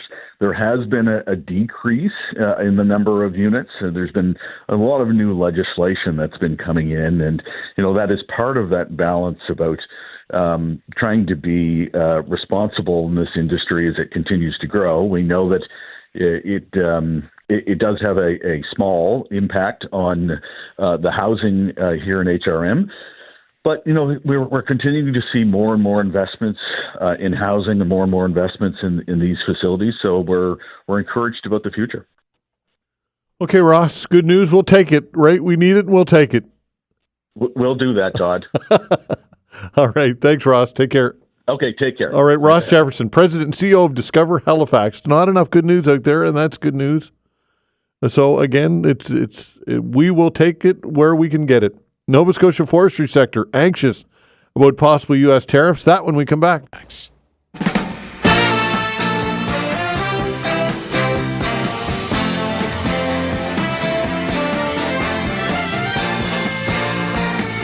All right, Todd Burgess, Executive Director at Forest Nova Scotia, joins us for a chat. Todd, thanks for joining the show. We appreciate your time. Glad to be here, Todd. Yeah, unfortunately, we have pretty difficult circumstances to discuss right now, obviously. Yes, meeting the tariffs that potentially being imposed by the U.S., that could be very difficult. Okay, what are your biggest issues or concerns that you're hearing from people working in the sector? Well, in forestry, it's a global commodity. So we've been, I think, a little bit spoiled because we have such a large market in the United States where we can sell these softwood lumber products into the United States. So a tariff would simply raise the cost to consumers. It doesn't matter where you're at, either where it's a tax on a product. So it will make that product more expensive to U.S. consumers. So that will drive down demand. So less demand will mean fewer products sold to the United States. So it will be, I would say, probably pretty devastating for Nova Scotia because 60 to 75% of our forest products actually head down there. Wow. And to simply say, let's just diversify, it's just not that simple, obviously. At least I don't think it is. What can you what's your message to people who say that we'll just simply diversify and find other markets? Well, that's an option. You could say buy local, but we produce way more softwood lumber products in Nova Scotia than we would ever possibly consume. Mm-hmm. So we can find other markets around the world. There are other products we can produce. There's lots of proposals that are facing Nova Scotia in the very near future for other bioproducts and other biofuels that can be made from the forest that can help diversify the product mix of things we actually offer. And some of those products can be used locally. Some of them can be used over in Europe and around the world. But really, the Trump tariff has caused us to look inward and say, okay, what can we do to diversify? That's not going to happen overnight. Mm-hmm. But really, if we can get through this tariff situation, the threat, then I think it's caused us to look inward and so we can diversify for the longer term. But there are some things we can do in the near future. Like what? Well, we can I'm sure you've seen this memo that the Premier released yesterday to some of his. So in there, basically, when I read it, it says, well, let's grease the wheels to get some projects approved. Mm-hmm. Let's move them along faster. Mm-hmm. So I think the Trump tariffs can probably stimulate that, can probably encourage companies to invest more. We've seen it now. Some of our existing companies, some of our existing sawmills that's invested substantially into their own mills to make them more efficient and have less waste. We've seen that over the last couple of years. So our existing companies are doing a good job of making sure they're efficient and making the best use of the resource. But as you're probably well aware, with the closure of the pulp mill in Abercrombie, it's created quite a turmoil in forestry. So we're struggling, but with the direction that the Premier has given the ministers, I think it gives us a lot of hope that the doors will open for new companies to invest so we can have lots of alternative products that can be marketed around the world and can be used ourselves.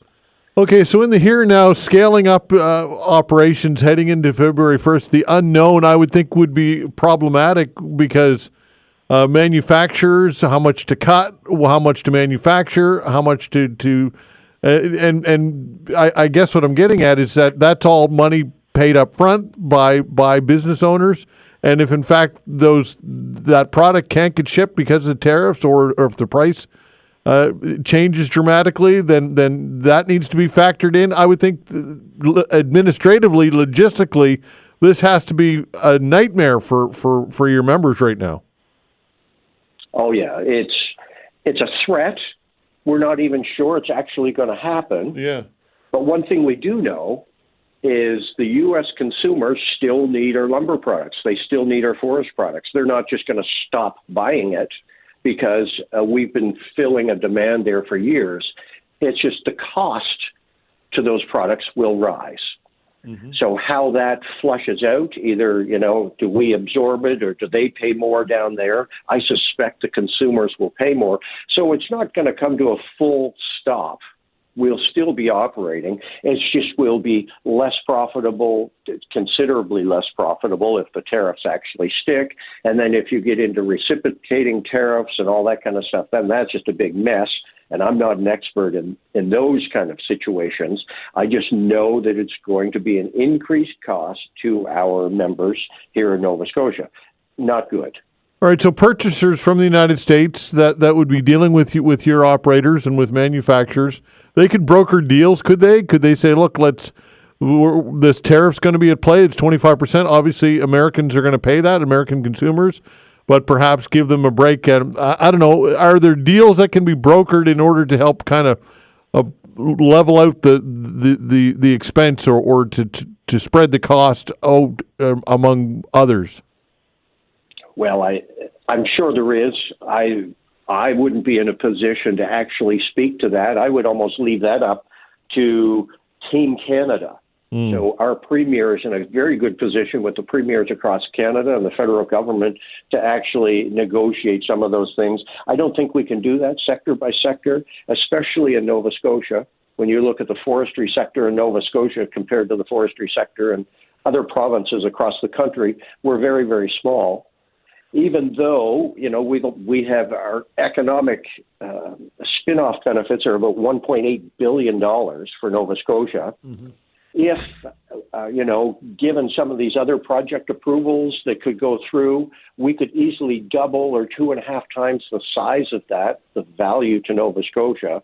So it's a valuable sector to Nova Scotia, but compared to some other provinces across the country, we have to have a Team Canada approach when dealing with these tariffs, because we really can't go it alone. I don't think we should.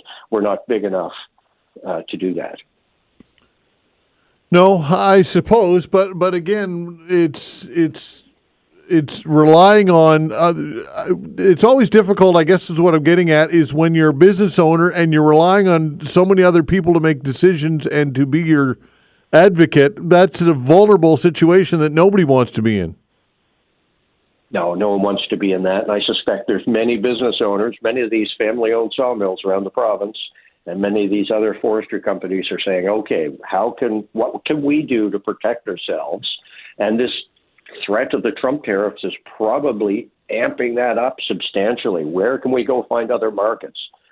What other products can we produce?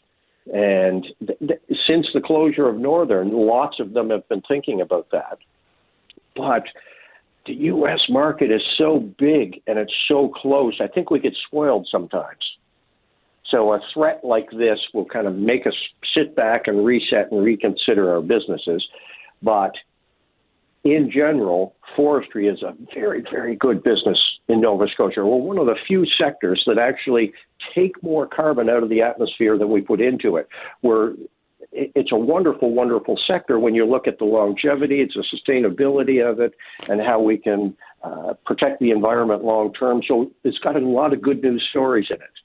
So it's going to survive. It's just this turmoil of a tariff, is going to change up businesses. But that's going to be the same across the country for all kinds of businesses as well. Yeah. Not just forestry. Okay, Todd, listen, I appreciate your time, and we'll continue to stay on top of this, and we'll be in touch. Very good. Thanks for talking with me, Todd. All right, take care. Todd Burgess, Executive Director at Forest Nova Scotia. Speaking of tariffs, Maritime Industries bracing for the impact of possible U.S. tariffs. We'll get into this when I have a chat with the Atlantic Chamber of Commerce CEO when we come back. Thanks.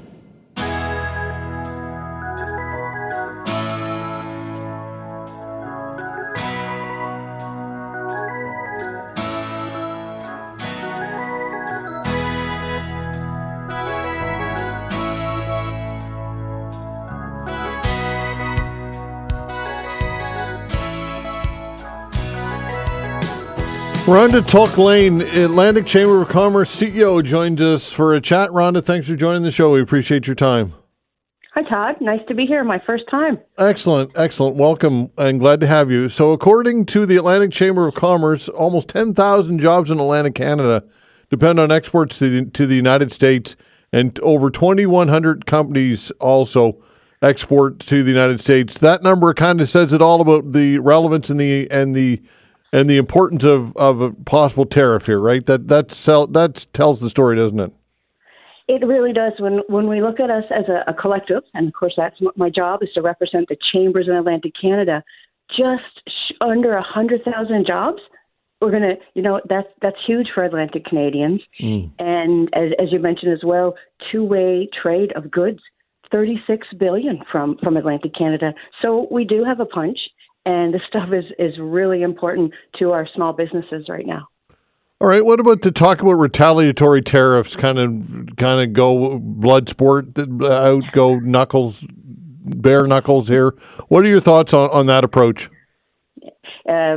Really great question. I think for anyone that studies this stuff, so economists and we go way back where there's that fighting tariffs against tariffs. Tax is lose-lose. So the way the U.S. has framed this, it's win-lose for them. But in actual fact, when you dig into this and peel the onion, this is lose-lose. But I believe our government, and we keep using this word Team Canada approach, has a plan in place. And of course, they're holding those cards close to their chest. But we've been having meetings with the Canadian Chamber. They've been meeting with the feds.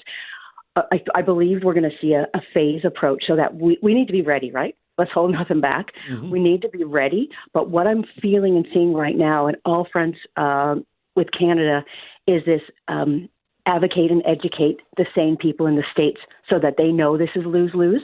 So we're seeing a lot of delegations with boots on the ground in, for example, the 34 states where Canada is their number one trading partner. Mm-hmm. So they need to understand this is lose-lose. It's not win-lose for the Americans. This is lose-lose for everyone, not only businesses, but everyday citizens. All right, so that kind of information is great, and awareness is great, but will it reach where it needs to get to? And that's Donald Trump, and ultimately he will make the decision here. Do you think that he's listening? That's the number one question. Even if it reaches, his ears, mm-hmm. is it going to be? What is he going to do with it? We don't know, but there's some hope here. So there's a couple of things we've been learning since Monday's inauguration, where he kind of just riddled off as he's signing the executive orders. He's told agencies to go away and review trade, come back April 1 with their recommendations. And in the middle of the signing, he's saying, oh, we think we're going to do some tariffs with Canada and Mexico for February 1. So we're still unclear as to how much time we actually do have to educate. So, of course, the push is on because you really don't know. So we're gearing for February 1, but it could be April 1. But, hey, that's April Fool's Day. That's right. Okay, so what can you do? What can we do to prepare? What can industry do to brace for the impact?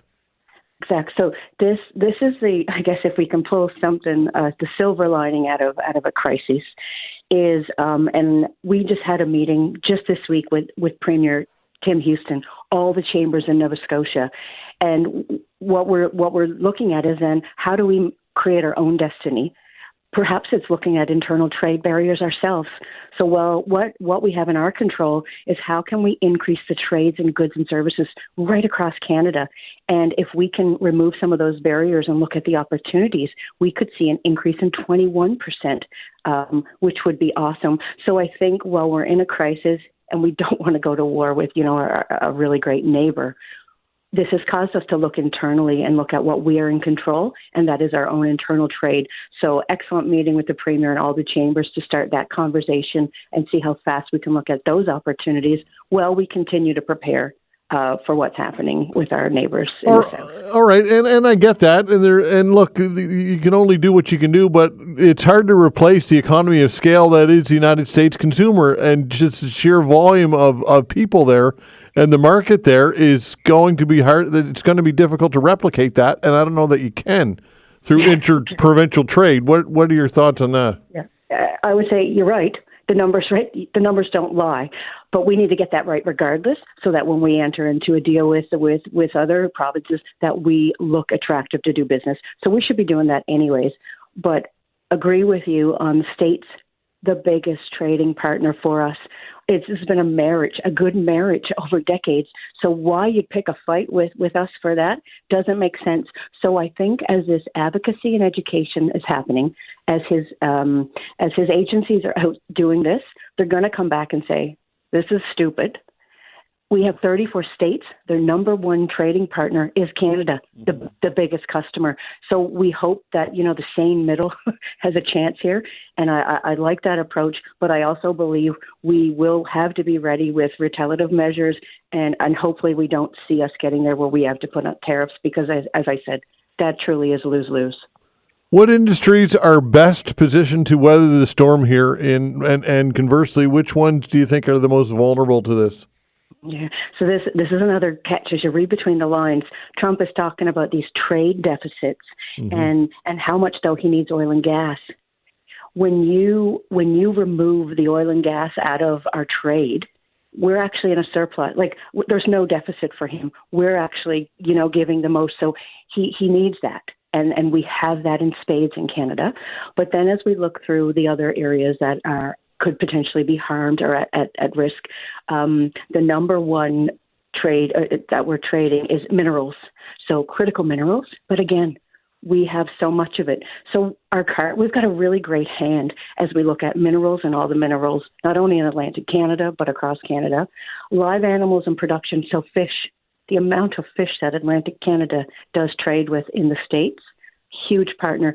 So I think this is an area where there could be a lot of harm, hence why we're doing a lot of education and making sure they understand that they need these products. And then I think the next one is prepared food and beverages. And these are these small businesses, on the downtown streets of Halifax that will be harmed if we don't get this right. What are the expectations from government here? What and you already mentioned Tim Houston and his role and perhaps being proactive in diversifying markets and opening up interprovincial trade. But the federal government, is there concern that we don't have this unified approach to this, and the timing couldn't be worse with the federal government, the Liberals, in a state of flux, to say the very least? What expectations do you have of the federal government here? Mm-hmm. From our perspective, you're right, Todd, that couldn't be worse, but what we're seeing, we truly are, and I'm feeling it, and I've been invited to meetings. We are seeing a unified Team Canada approach. We've seen a little bit of, out west where we had a hiccup there, but I believe that the premiers and the Prime Minister and the Chamber movement and all other types, even labor, like we are one, which is great because this is going to affect workers, right? So I'm actually seeing business, labor, and government all working together with a true Team Canada approach, and it's needed right now. If we don't have it, it's going to be devastating. So I'm actually feeling that and experiencing it, and we expect that from our government. Yeah, absolutely. And one of the challenges, obviously, is that when you lose a market for a period of time, sometimes it's hard to get that back, right? If businesses look elsewhere and they find other producers and other manufacturers, and it's hard to recapture sometimes those supply chains. This is a challenge. I'm sure this is a concern. Very much. And I last night on the news, I saw a small seafood producer from Newfoundland and Labrador starting to strengthen his relations with the EU. Again, preparing, because you got to prepare. And that's one of the programs that the Atlantic Chamber of Commerce offers, is an export program with the EU and different countries. And I think you're going to have to shake up that your pot and have it diversified. Even though we know U.S. is one of the biggest, we've got to share that and make sure we're ready on all fronts and have plan A, B, C, D, and as it goes. Okay, so are you relatively optimistic that this is going to sort itself out, or what's kind of your mindset right now heading into the unknown, the abyss here, the next couple of weeks? Yeah, I think you have to be. I know people say hope is not a plan. But if you don't have hope, it's hard to get up every day and go to work and figure this out. So I am hopeful. I'm seeing at all levels of government, business, the Canadian Chamber, the feds, the provincial premiers, that we have plans. We are ready to not just sit back and take this, but as we watch and look for areas that we can jump into and educate, I'll go back, those 34 states where Canada is the number one customer. they need to be saying that. So we'll be educating these 34 states, the chambers of commerce in these states, and we've got to be hopeful, but having the plans in our back pocket. So that's where we're coming from. Okay, Rhonda, I appreciate your time and your insight. Thanks so much, and we will be in touch. Thanks, Todd. Bye-bye. All right, take care. Rhonda Tulk-Lane, Atlantic Chamber of Commerce CEO, and we will talk about this, obviously, again tomorrow and leading up to February 1st. I saw this story on the, I believe it was the CTV website. From high school to high fashion, Nova Scotia teen prepares to walk the runway in Paris. That when we come back.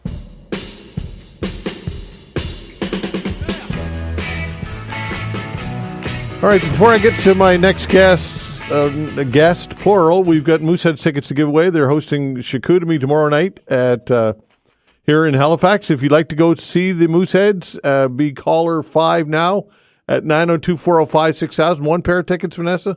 2 pairs of tickets. Callers 5 and 6 at 902-405-6000.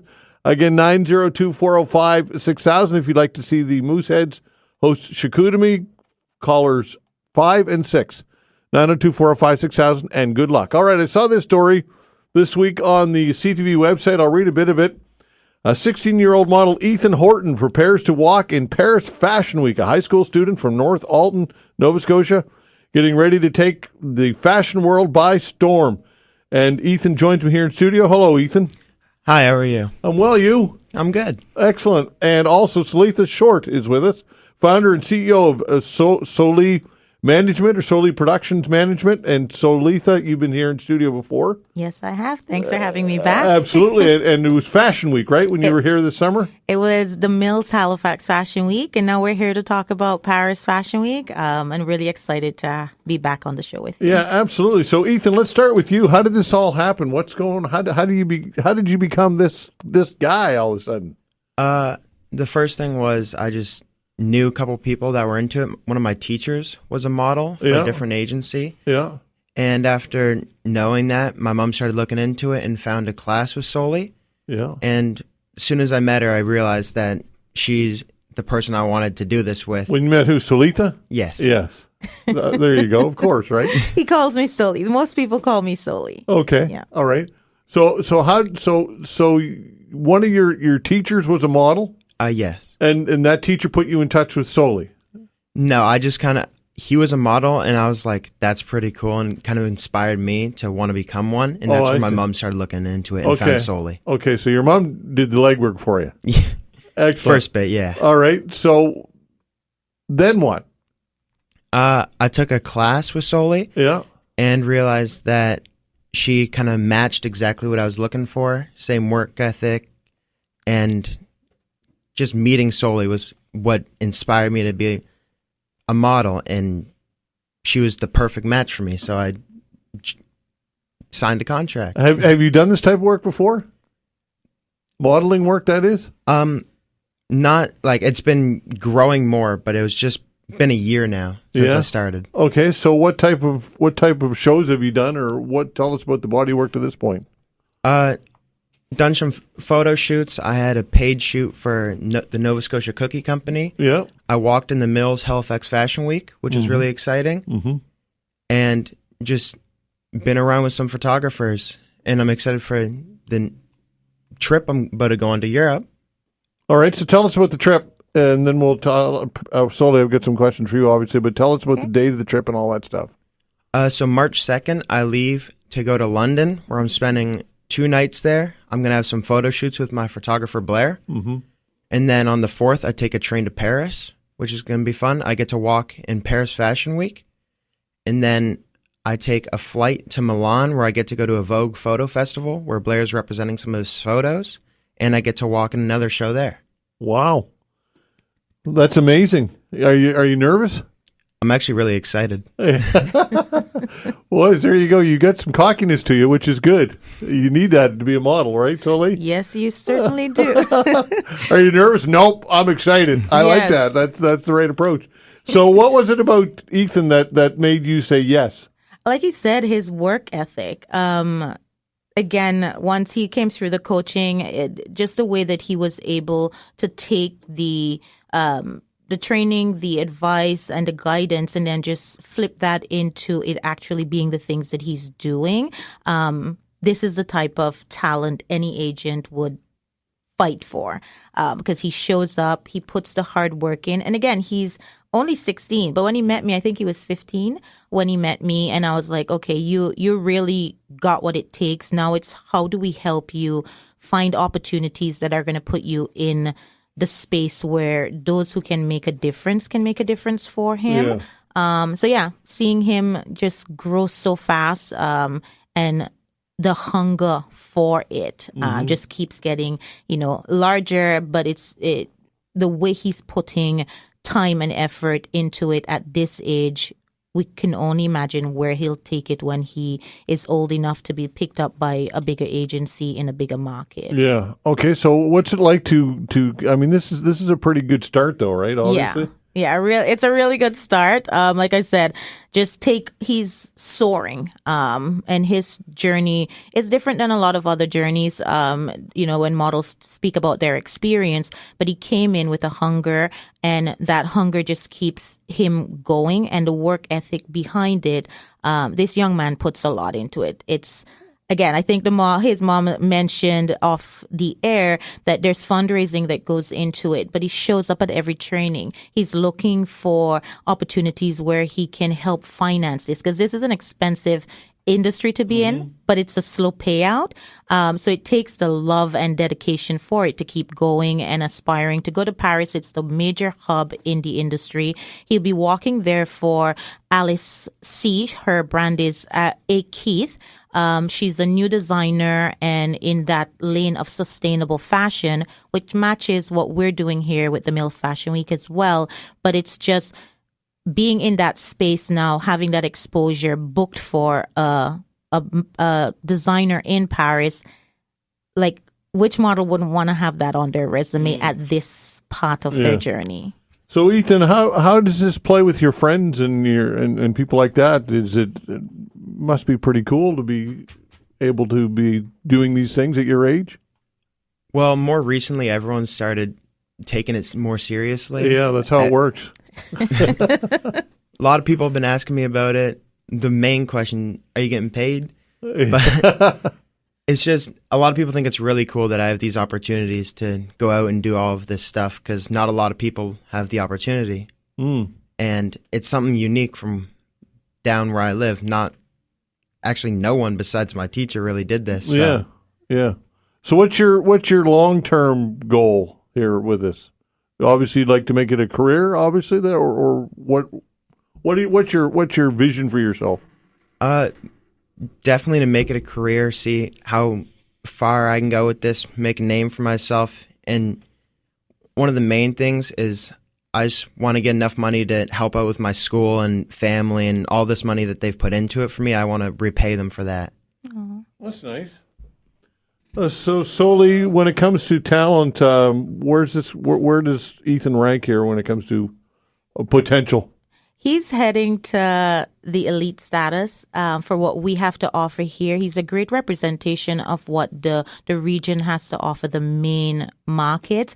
And I think having reps like Ethan go into the major hubs like Fashion Week in Paris sets him up for great things. And now he has, again, going to the Milan Vogue Photo Festival puts him in front of so many people in the globe photographers, agents, industry individuals. It's a good look for Nova Scotia. And again, we carry Nova Scotia on our backs when we go into these spaces, promoting the great wealth of talent and the beautiful spaces that's here that they can come and make part of the global scene. Indeed, and self-promotion is obviously huge in this industry, I'm sure, as well. Or so, are you keen on self-promoting and social media and all that good stuff?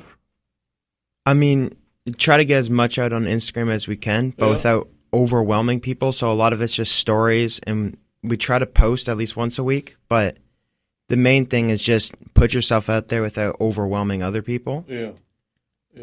So just like, it's fun to try to put yourself out there for everyone to see. Yeah, awesome. Well, Ethan, listen, congratulations on this. I think it's fantastic, and you get a lot of courage to do it, and I wish you the best of luck. And then And how can people follow the journey? You can follow us at the Soli Management, Soli MGMT on IG, and House of Soli as well. You'll get to track all of the activities because we'll be blasting, like you said, promoting on social media what we're doing. And again, it's promoting what Nova Scotia has to offer when it comes to the talent we're putting in the global fashion industry. Okay. Congratulations, Ethan. Best of luck. Thank you. Have a trip of a lifetime and hopefully many more. And Soli, thanks for coming in as well. Thank you for having me. I appreciate it. You got it. That's Solitha Shortte, founder and CEO of Soli Management Productions, and also Ethan Horton, and that's a fantastic story. And the best of luck to Ethan and what representing Nova Scotia. Well, I'd like to thank Vanessa Van Den Ness on the other side of the glass of the control boards. Doing a fine job as always. We're back tomorrow at 10 o'clock. See you then.